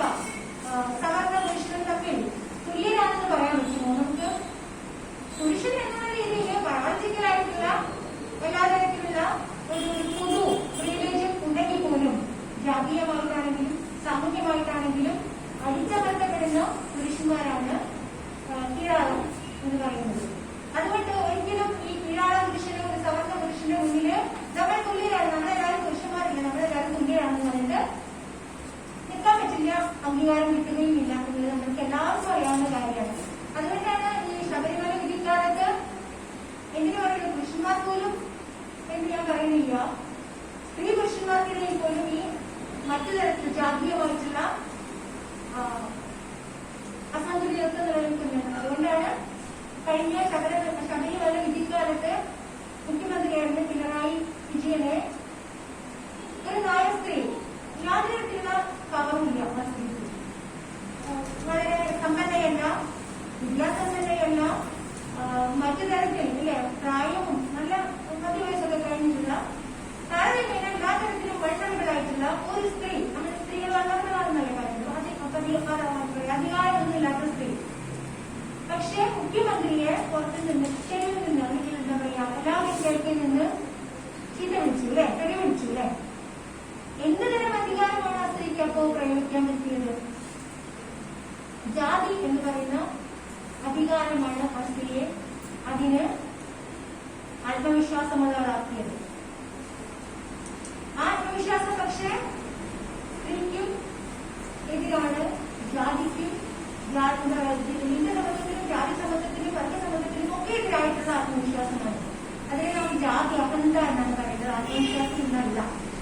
ആ ജാതി അഹന്ത എന്ന് പറയുന്നത് ഞാൻ പറഞ്ഞ ഇതെല്ലാം ഇത്രയും സങ്കീർണമായി നിൽക്കുന്ന ഒരു സാമൂഹ്യ രാഷ്ട്രീയ യാഥാർത്ഥ്യത്തിനുള്ളിൽ നിന്നിട്ടാണ് നമുക്ക് സ്ത്രീകളുടെ നിലവിളിയെ കുറിച്ച് സ്ത്രീകൾ നിലവിളിക്കുന്ന കൈന കുഞ്ഞിനെ കാണുന്നത് നമ്മളിങ്ങനെ പറയും. സ്ത്രീകൾ സ്ത്രീകളുടെ അവകാശങ്ങൾക്ക് വേണ്ടി ശരിയാണ് ശംഖുമുട്ടി മുദ്രാവാക്യം വിളിച്ചിട്ടുണ്ട്, അടി കൊണ്ടിട്ടുണ്ട്, രക്തസാക്ഷിത്വം വരിച്ചിട്ടുണ്ട്, സമരത്തിലൊക്കെ പങ്കെടുത്തിട്ടുള്ള ധാരാളം സ്ത്രീകൾ അപമാനിക്കപ്പെട്ടിട്ടുണ്ട്, റേപ്പ് ചെയ്യപ്പെട്ടിട്ടുണ്ട്. അങ്ങനെയൊക്കെ നേടിയെടുത്തിട്ടുള്ള കുറെ സ്വാതന്ത്ര്യത്തിന്റെ പുറത്താണ് നമ്മൾ എല്ലാവരും നിന്ന് സംസാരിക്കുന്നതും തൊഴിലെടുക്കുന്നതും വസ്ത്രം ധരിക്കുന്നതും നമ്മുടേതായിട്ടുള്ള രീതിയിൽ ചില സന്തോഷങ്ങൾ എടുക്കുകയും ആസ്വദിക്കുന്നത് അനുഭവിക്കുന്നത്. പക്ഷേ അതെല്ലാം സുസ്ഥിരമാണോ എന്നുള്ളതാണ് നമ്മൾ ഇതിപ്പോൾ നിൽക്കുന്നത്. ഇത് എത്ര കാലം പോകും? ഞാൻ പറഞ്ഞു വന്ന കാര്യം ഇത് അധികം കാലം ഇങ്ങനെ പോകില്ല എന്ന് തന്നെയാണ്. ഇന്ത്യ എന്ന് പറയുന്ന രാജ്യം ഒരു തീവ്ര ഹിന്ദുത്വ ഭരണകൂടത്തിന് കീഴിൽ ഇനിയും ഏറെക്കാലം മുന്നോട്ട് പോയി കഴിഞ്ഞാൽ നമ്മുടെ ഈ നേടിയ നേട്ടങ്ങൾ പോലും നമുക്ക് ഏറ്റവും അധികം അരക്ഷിതമായിട്ടിരിക്കും. ഞാനിവിടെ രാഷ്ട്രീയം പറയുകയാണെന്ന് ഇവരിൽ പലരും രാഷ്ട്രീയ അഭിപ്രായ വ്യത്യാസമുള്ളവരൊക്കെ ഉണ്ടാകുമായിരിക്കും. പക്ഷെ ഞാൻ പറഞ്ഞു വന്നത് ഒരു ബ്രാഹ്മണിക് പാട്രിയാർക്കിയുടെ ജാതി ഹിന്ദുത്വത്തിന്റെ ഒരു വലിയ പവറാണ് ഇന്ന് ഇന്ത്യയിൽ നടന്നുകൊണ്ടിരിക്കുന്നത്. അതുകൊണ്ടാണ് പെൺകുട്ടികളെ പ്രേമിക്കുമ്പോൾ ഇന്ന് ശ്രീരാമസേന, ഹനുമാൻ സേന ഇതിനൊക്കെ വന്ന് പെൺകുട്ടികളെ ഓടിക്കുന്നു, പ്രേമിക്കാൻ ചെയ്യുക. സദാചാര പോലീസിൽ കൂടി വരുന്നു, കേരളത്തിൽ പോലും കൂടി വരുന്നു. സ്ത്രീകൾക്ക് 6 മണി കഴിഞ്ഞാൽ പുറത്തിറങ്ങാൻ പറ്റും എന്നാണ് നമ്മളൊക്കെ പ്രതീക്ഷിച്ചിരുന്നത് അല്ലേ. നമ്മുടെ ഐതിഹ്യത്തിലൊക്കെ പിന്നെ കുറെ കൂടിയൊക്കെ വികസിച്ചു വന്നിരിക്കുന്നു. പിന്നെ മൊത്തത്തിൽ ഒരു ഗ്ലോബലൈസേഷൻ, ലിബറലൈസേഷൻ എന്നൊക്കെ പറയുന്ന തരത്തില് ലോകം തുറക്കുന്നു എന്നൊക്കെ പറയുമ്പോൾ സ്ത്രീകൾക്ക് കുറച്ചൊക്കെ സാധ്യതകൾ ഉണ്ടായിരിക്കുമെന്ന് പലരും തെറ്റിദ്ധരിച്ചു പോയിട്ടുണ്ട്. പക്ഷേ 6 മണി കഴിഞ്ഞാൽ ഇന്ത്യയിൽ പല സംസ്ഥാനങ്ങളിലും പിന്നെ തമിഴ്നാട്ടിലാണെങ്കിലും അതുപോലെ തന്നെ ഗുജറാത്തിലാണെങ്കിലും ഒക്കെ പണ്ട് സ്ത്രീകൾക്ക് പുറത്തിറങ്ങി നടക്കാൻ പറ്റുമായിരുന്നു രാത്രിയിൽ പോലും. പക്ഷെ ഇന്ന് അഹമ്മദാബാദിൽ നിന്നും തമിഴ്നാട്ടിൽ നിന്നും ഒക്കെ കേൾക്കുന്ന വർത്തമാനങ്ങൾ എന്ന് പറയുന്നത് കേരളത്തിൽ നിന്നാണെങ്കിലും അത് അതാത് സംസ്ഥാന ഭരണകൂടങ്ങളുടെ മാത്രം പ്രശ്നമാണെന്ന് ഞാൻ വിചാരിക്കുന്നുമില്ല. ഞാൻ പറഞ്ഞു വരുന്നത് ആദ്യമുള്ള ഇന്ത്യൻ സിനാരിയാണ് രാഷ്ട്രീയ കാലാവസ്ഥയുടെ ഭാഗമായിട്ട് കൂടി ഈ ഒരു വലിയ പേടി സ്ത്രീകളെ വീടുകളിലേക്ക് തളയ്ക്കുക എന്ന് പറയുന്ന ഒരു ഭയങ്കരമായിട്ടുള്ള പേടി നിൽക്കുന്നുണ്ട്. അത് ഈ പറയുന്ന ശ്രീരാമ മര്യാദാ പുരുഷൻ എന്ന് പറയില്ലേ, ആ മര്യാദാ പുരുഷന്റെ മറ്റൊരു ബിംബദമ്പതിയായിട്ടുള്ള സീതാ, ശീലാവതി, സാവിത്രി എന്ന് പറയുന്ന ഒരു ബിംബദമ്പതിയിലേക്ക് ഇന്ത്യൻ സ്ത്രീകളെ വീണ്ടും തിരിച്ചുകൊണ്ട് പോകാനുള്ള വലിയ പരിശ്രമങ്ങൾ നടക്കുന്നുണ്ട്. അതിന്റെ ഭാഗമായി തന്നെയാണ് ആ നാമജപ സമരത്തെ ഞാൻ കാണുന്നത്. അതുകൊണ്ട് നമ്മുടെ കുട്ടികൾ ഇനിയും വയ്ക്കും, ഇനിയും ബലാത്സംഗം ചെയ്യപ്പെടും. അതിന് പ്രായവ്യത്യാസമൊന്നും ഉണ്ടാകില്ല. നമ്മുടെ പുരുഷന്മാരെ ഇനിയും നമ്മുടെ വീടുകളിൽ സ്ത്രീകളെ കല്ലും കെടുവിക്കും വെളുക്കുകയും ഭർത്താക്കന്മാരെ മർദ്ദിക്കും, ഇതൊക്കെ ഇനിയും തുടരും. തുടരാതിരിക്കണമെങ്കിൽ ഓരോ സ്ത്രീയും തങ്ങൾ അനുഭവിക്കുന്ന പ്രശ്നങ്ങൾ തുറന്ന് പറയാൻ ധൈര്യമുള്ളവരായിട്ട് ഇരിക്കണം. സർക്കാരിന്റെ അടുത്ത് തുറന്ന് പറയണം ഇന്ന പ്രശ്നങ്ങൾ. ഇവിടെയൊരു എത്ര കോടി സ്ത്രീകളുണ്ട്, നമ്മുടെ ജനസംഖ്യയുടെ 50% സ്ത്രീകളുണ്ട്. ഇത്രയും സ്ത്രീകൾ ഒന്നിച്ച് നിന്ന് പുറത്തിറങ്ങിക്കഴിഞ്ഞാല് തീർച്ചയായിട്ടും പിന്നെ സർക്കാർ സ്ത്രീകളുടെ പ്രശ്നം നീക്കും. ഇപ്പോഴത്തെ സർക്കാർ അത്തരത്തിലുള്ള കമ്മിറ്റ്മെന്റ് ഓൾറെഡി പ്രകടിപ്പിച്ചു കഴിഞ്ഞിട്ടുള്ളതാണ്. പിന്നെ ഞാൻ പറയട്ടെ, ലോകത്തിന്റെ ക്രമം എന്ന് പറയുന്നത് തന്നെ പാട്രിയാർക്കിയുടേതാണ്. ഇത് ഒരു ദിവസം കൊണ്ട് 2 ദിവസം കൊണ്ട് തീർച്ചയായിട്ടും ഇത് മുഴുവൻ അവസാനിപ്പിക്കാൻ പറ്റുമെന്ന് നമ്മൾ വിചാരിക്കുന്നേ ഇല്ല. പക്ഷേ നമ്മുടെ ജീവിതകാലത്ത് നമുക്ക് സ്ത്രീ എന്ന രീതിയിൽ അഭിമാനത്തോടു കൂടി അന്തസ്സോടു കൂടി ആരുടെയും മർദ്ദനമേൽക്കാതെ ജീവിക്കാനുള്ള അവകാശമുണ്ട്. ആ തിരിച്ചറിവില് നമുക്ക് അനുയോജ്യമായിട്ടുള്ള ഒരു കുടുംബത്തിന്റെ ഒരു ചേഞ്ച്, ഒരു മാറ്റം, ട്രാൻസ്ഫോർമേഷൻ നടത്താൻ എന്ത് ചെയ്യാൻ പറ്റും? അതായത് പുരുഷന്മാർക്ക് നിങ്ങൾ പറയുന്ന നല്ല ബുദ്ധി നിങ്ങളുടെ സുഹൃത്തുക്കളോടൊക്കെ സംസാരിക്കണം. ഓരോരുത്തർക്ക് 10 പേരോട് ഇങ്ങനെ സംസാരിക്കാൻ പറ്റിക്കഴിഞ്ഞാൽ, അല്ലെങ്കിൽ അടിക്കുന്നത് കണ്ടാൽ അടിക്കരുത് എന്ന് പറയാനുള്ള, അത് എന്തുകൊണ്ട് എന്ന് പറഞ്ഞു കൊടുക്കാനുള്ള ഒരു ജനാധിപത്യപരമായിട്ടുള്ള ഒരു പ്രക്രിയ നടക്കേണ്ടതുണ്ട്. നമ്മുടെ വർക്ക്പ്ലേസില്, നമ്മുടെ കുടുംബങ്ങളിലും നമ്മുടെ രാഷ്ട്രീയ പ്രസ്ഥാനങ്ങളിലും എല്ലാം ജനാധിപത്യം ഉണ്ടാകേണ്ടതുണ്ട്. ഇന്നിപ്പോ ജനാധിപത്യം ഇല്ല, മറിച്ച് ഇതൊരു ഫാസിസം തന്നെയാണ്. ഫെമിനിസ്റ്റ് പറഞ്ഞിട്ടാണ് വളരെ വളരെ അടിസ്ഥാനപരമായിട്ടുള്ള ഫെമിനിസം എന്ന് പറയുന്നത്. കുടുംബത്തിനുള്ളില് സ്ത്രീ തൊഴിലാളിയും പുരുഷൻ മുതലാളിയുമാണ്. എങ്ങനെ വേണമെങ്കിലും സ്ത്രീയെ ചൂഷണം ചെയ്യാം, എങ്ങനെ വേണമെങ്കിലും അവരുടെ അധ്വാനത്തെ ഉപയോഗിക്കാം, എങ്ങനെ വേണമെങ്കിലും പുരുഷന് അവരുടെ മേൽ അധികാരിയാവാം. ആ ഒരു അവസ്ഥയെ ചോദ്യം ചെയ്യാം സ്ത്രീകൾക്ക് കെൽപ്പുണ്ടാകുന്നത് എപ്പോഴാണോ, എന്തുകൊണ്ട് പിന്നെ കുട്ടികളെ കുറിച്ച് ആലോചിച്ചിട്ടാണ് പല സ്ത്രീകളും വരുന്നത്, സഫറേജ് നിൽക്കുന്നത്. വിവാഹമോചനങ്ങൾ കൂടി വരുന്നെന്ന് നമ്മൾ പറയുമ്പോൾ പോലും അത് ഈ പറയുന്ന പോലെ വളരെ അത്രയധികം സഹിക്കാൻ പറ്റാതാവുന്ന സ്ത്രീകൾ മാത്രമാണ് മുന്നോട്ട് വരുന്നത്. അങ്ങനെ വരുന്ന സ്ത്രീകൾക്ക് എന്താണ് നമ്മുടെ സമൂഹത്തിൽ ഒരു സോഷ്യൽ സപ്പോർട്ട് സിസ്റ്റം ഉള്ളത്? പലപ്പോഴും ഒറ്റയ്ക്കിറങ്ങി വരുന്ന സ്ത്രീകൾ എല്ലാവർക്കും അവൈലബിളാണ് എന്ന് പറയുന്ന തരത്തിലാണ് പിന്നീട് ആക്രമിക്കപ്പെടുന്നത്. അവരുടെ ശരീരത്തിന്റെ മുമ്പിലാണ് പിന്നീട് എല്ലാ ഫോക്കസും.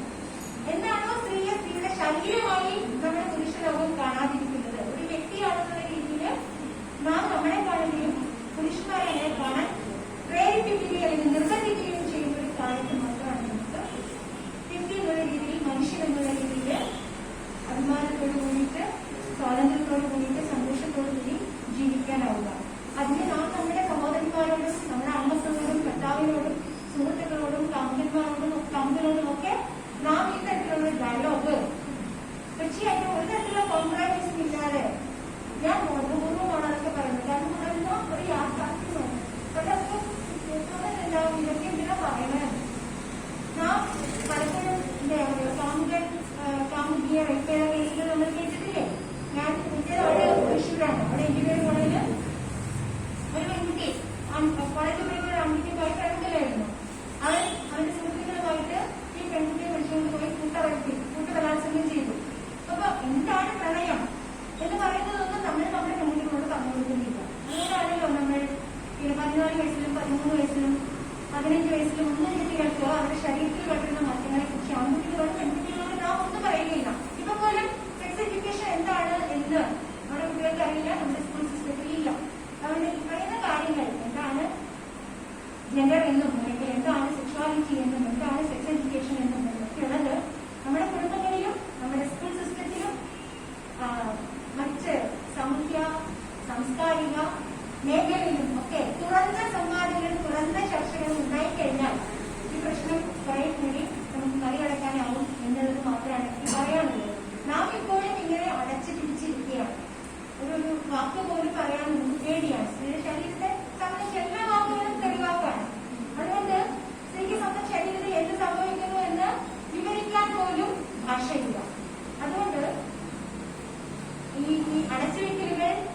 രണ്ടുപേരും കല്യാണം കഴിച്ച് ഒരുമിച്ച് ജീവിക്കുക എന്നുള്ളത് നമുക്ക് ആണെന്നാണ് എനിക്ക് തോന്നുന്നത്.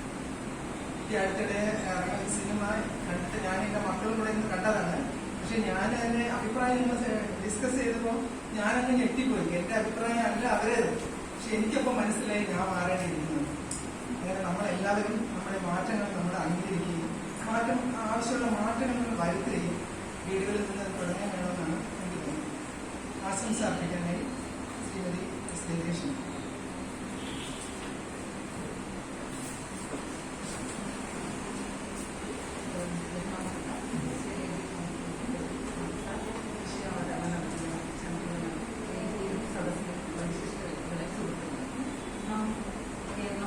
വിദ്യാഭ്യാസപരമായി മുന്നിൽ നോക്കുകയാണെങ്കിൽ സ്ത്രീകൾക്കുള്ള അക്രമങ്ങൾ വളരെ വർദ്ധിച്ചു വരുന്നതായിട്ടാണ് കണ്ടുകൊണ്ടിരിക്കുന്നത്. അതിനെക്കുറിച്ച് കൃത്യമായി വിഷയം നമ്മൾ നല്ല രീതിയിൽ ചർച്ച ചെയ്യാനാണ് വിശദീകരിച്ചു സംസാരിച്ചു.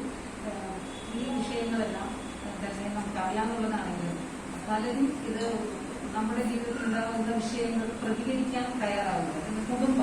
കുടുംബം എന്നൊരു അന്തരീക്ഷത്തിരിക്കുമ്പോൾ ഈ ഒരു വിഷയം പേര് പറഞ്ഞാൽ എങ്ങനെ വരും, കുടുംബത്തെയും സമൂഹത്തെയും പേടിച്ച് ഒതുങ്ങിക്കൂടുകയാണ് ചെയ്യുന്നത്. അതിൽ നിന്നും ഒരു മോചനം സ്ത്രീകൾ തന്നെ ആർജിച്ചെടുക്കേണ്ടതാണ്. ആ മോചനം ഉൾക്കൊണ്ടുകൊണ്ട് തന്നെയാണ് ജീവിക്കേണ്ടത്. അപ്പൊ സ്ത്രീകൾക്കുണ്ടാകുന്ന പ്രശ്നങ്ങൾ അവർ പുറത്തു പറഞ്ഞ് എങ്ങനെയാണ് നേരിടുക, പല വിഷയങ്ങളും വളരെ കൃത്യമായി അവതരിപ്പിച്ചു. ഇന്ന് ഇവിടെ കേട്ടുകൊണ്ടിരുന്ന വിഷയങ്ങളെല്ലാം തന്നെ ഉൾക്കൊണ്ട് ഇവിടെ കേൾക്കുന്ന വിഷയങ്ങൾ നമ്മളിപ്പോൾ ബോധവൽക്കരണ സെമിനാറോ ക്ലാസ്സുകളൊക്കെ സംഘടിപ്പിക്കുന്നു. എല്ലാവരും വിഷയങ്ങളൊക്കെ കേട്ടു അത് പോകുന്നു. അതല്ല, ഈ നമുക്ക് ഉൾക്കൊണ്ട ആശയങ്ങളും നമ്മൾ കിട്ടിയ അറിവും മറ്റുള്ളവരിലേക്ക് പകർന്നു കൊടുക്കുകയാണ് ചെയ്യുന്നത്. നമ്മളൊരു 5 പേർക്ക് കൊടുത്താൽ ആ 5 പേര് വേറെ 5 പേർക്ക് കൊടുക്കുമ്പോൾ ഇത് നമ്മൾ ഈ ആശയങ്ങൾ നമുക്ക് എല്ലായിടത്തും വ്യാപിക്കാൻ കഴിയും. അതുകൊണ്ട് ഈ കേട്ട അറിവുകൾ തന്നെ മറ്റുള്ളവരിലേക്ക് പകർന്നു കൊടുക്കുകയും നമ്മുടെ സ്വന്തം ജീവിതത്തിൽ അത് പ്രാവർത്തികമാക്കാൻ നമ്മൾ ശ്രമിക്കുകയാണ്. നമ്മൾ പറയുന്നു അത് എനിക്കിതൊന്നും ബാധകമല്ല, മറ്റുള്ളവരിത് ചെയ്യട്ടെ എന്നൊരു നിലപാട് മാറ്റിയിട്ട് നമ്മുടെ ജീവിതത്തിൽ തന്നെ എല്ലാ കാര്യങ്ങളും കുട്ടികളെ തന്നെ സമത്വമായി ചിന്തിക്കുക. തുല്യത എന്ന് നമ്മൾ എപ്പോഴും പറയും. തുല്യത എന്ന് പറയുന്നുണ്ടെങ്കിലും അംഗീകാരം പോലും സ്ത്രീ പുരുഷനും അംഗീകരിക്കുക, പരസ്പരം അങ്ങോട്ടും ഇങ്ങോട്ടും അംഗീകരിക്കുക ആണെങ്കിലും തയ്യാറാകണം. അംഗീകരിച്ച് ജീവിച്ചാൽ വലിയ പ്രശ്നങ്ങൾ ഉണ്ടാകാതിരിക്കുമെന്നാണ് എനിക്ക് തോന്നുന്നത്. അപ്പൊ അത്തരത്തിൽ എല്ലാവരും ഒന്ന് നിങ്ങളെ പരസ്പരം അങ്ങോട്ടും ഇങ്ങോട്ടും ചർച്ച ചെയ്തും ഈ വിഷയത്തിൽ എന്ന് വെച്ചാൽ ഇന്ന് സമൂഹം ഏറ്റവും കൂടുതൽ പെൺകുട്ടികൾ എനിക്കും ഉണ്ട് ഒരു മകൾ. അപ്പോൾ നമുക്ക് പെൺകുട്ടികളെയൊക്കെ വെളിയിറക്കാൻ തന്നെ ഒരു പേടിയാണ് എന്ന് വെച്ചാൽ. പക്ഷെ ഇന്നത്തെ കുട്ടികൾ കൂടുതലും എതിർത്ത് നിന്നും അവർ കഴിവുള്ളവരാണ്. പക്ഷെ ഇന്ന് നമ്മൾ കണ്ടുകൊണ്ടിരിക്കുന്ന സംഭവങ്ങളെന്ന് പറഞ്ഞാൽ അതിന് വിരുദ്ധമായാണ്. അവർക്ക് ഒരു ബോധവൽക്കരണം നമ്മൾ കിട്ടിയ ആശയങ്ങൾ തന്നെ നമ്മുടെ മക്കളിലേക്കും ആൺകുട്ടികളിലായാലും പെൺകുട്ടികളിലായാലും അത് പകർന്നു കൊടുക്കുക. അത് ചെയ്യാൻ പാടില്ല, ഇങ്ങനെ ചെയ്യാവൂ എന്ന തരത്തിൽ ഒരു ചർച്ച വീടുകളിൽ തന്നെ നടത്തുന്നതെന്നാണ് എന്റെ നിർദ്ദേശം. അപ്പൊ ആ വീടുകളിൽ നിന്നുണ്ടാകുന്ന ആശയങ്ങൾ തന്നെയാണ് അത് സ്കൂളിൽ പോകുമ്പോഴായാലും കോളേജിലായാലും ഏത് തലത്തിലും അത് വീടുകളിൽ നിന്നുണ്ടാകുന്ന ആ വർത്തമാനങ്ങൾ അവർക്കൊരു സ്വാധീനം ഉണ്ടാകുമെന്ന് തന്നെയാണ് കരുതപ്പെടുന്നത്. അതുകൊണ്ട് ക്യാമ്പയിൻ ലൈബ്രറി കൗൺസിൽ ഇത് ഉദ്ദേശിച്ചാണ് എല്ലാ ഗ്രന്ഥശാലകളിലും ഇതിനെതിരെ ഒരു ക്യാമ്പയിൻ സംഘടിപ്പിക്കുന്നത്. ഇന്ന് എല്ലാ ഗ്രന്ഥശാലകളിലും സംഘടിപ്പിക്കണമെന്നാണ് നിർദ്ദേശം നൽകിയിട്ടുള്ളത്. ഈ ക്യാമ്പയിൻ വരും വിജയമാവട്ടെ എന്ന് ആശംസിക്കുന്നത്.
മാറ്റങ്ങൾ നമുക്ക് അനിവാര്യം തന്നെയാണ്. പക്ഷെ നമ്മൾ ആരും മുഖേന മാറിയിട്ടില്ല. നമ്മുടെ മനോഭാവങ്ങളാണ് യഥാർത്ഥത്തിൽ മാറേണ്ടിയിരിക്കുന്നത്.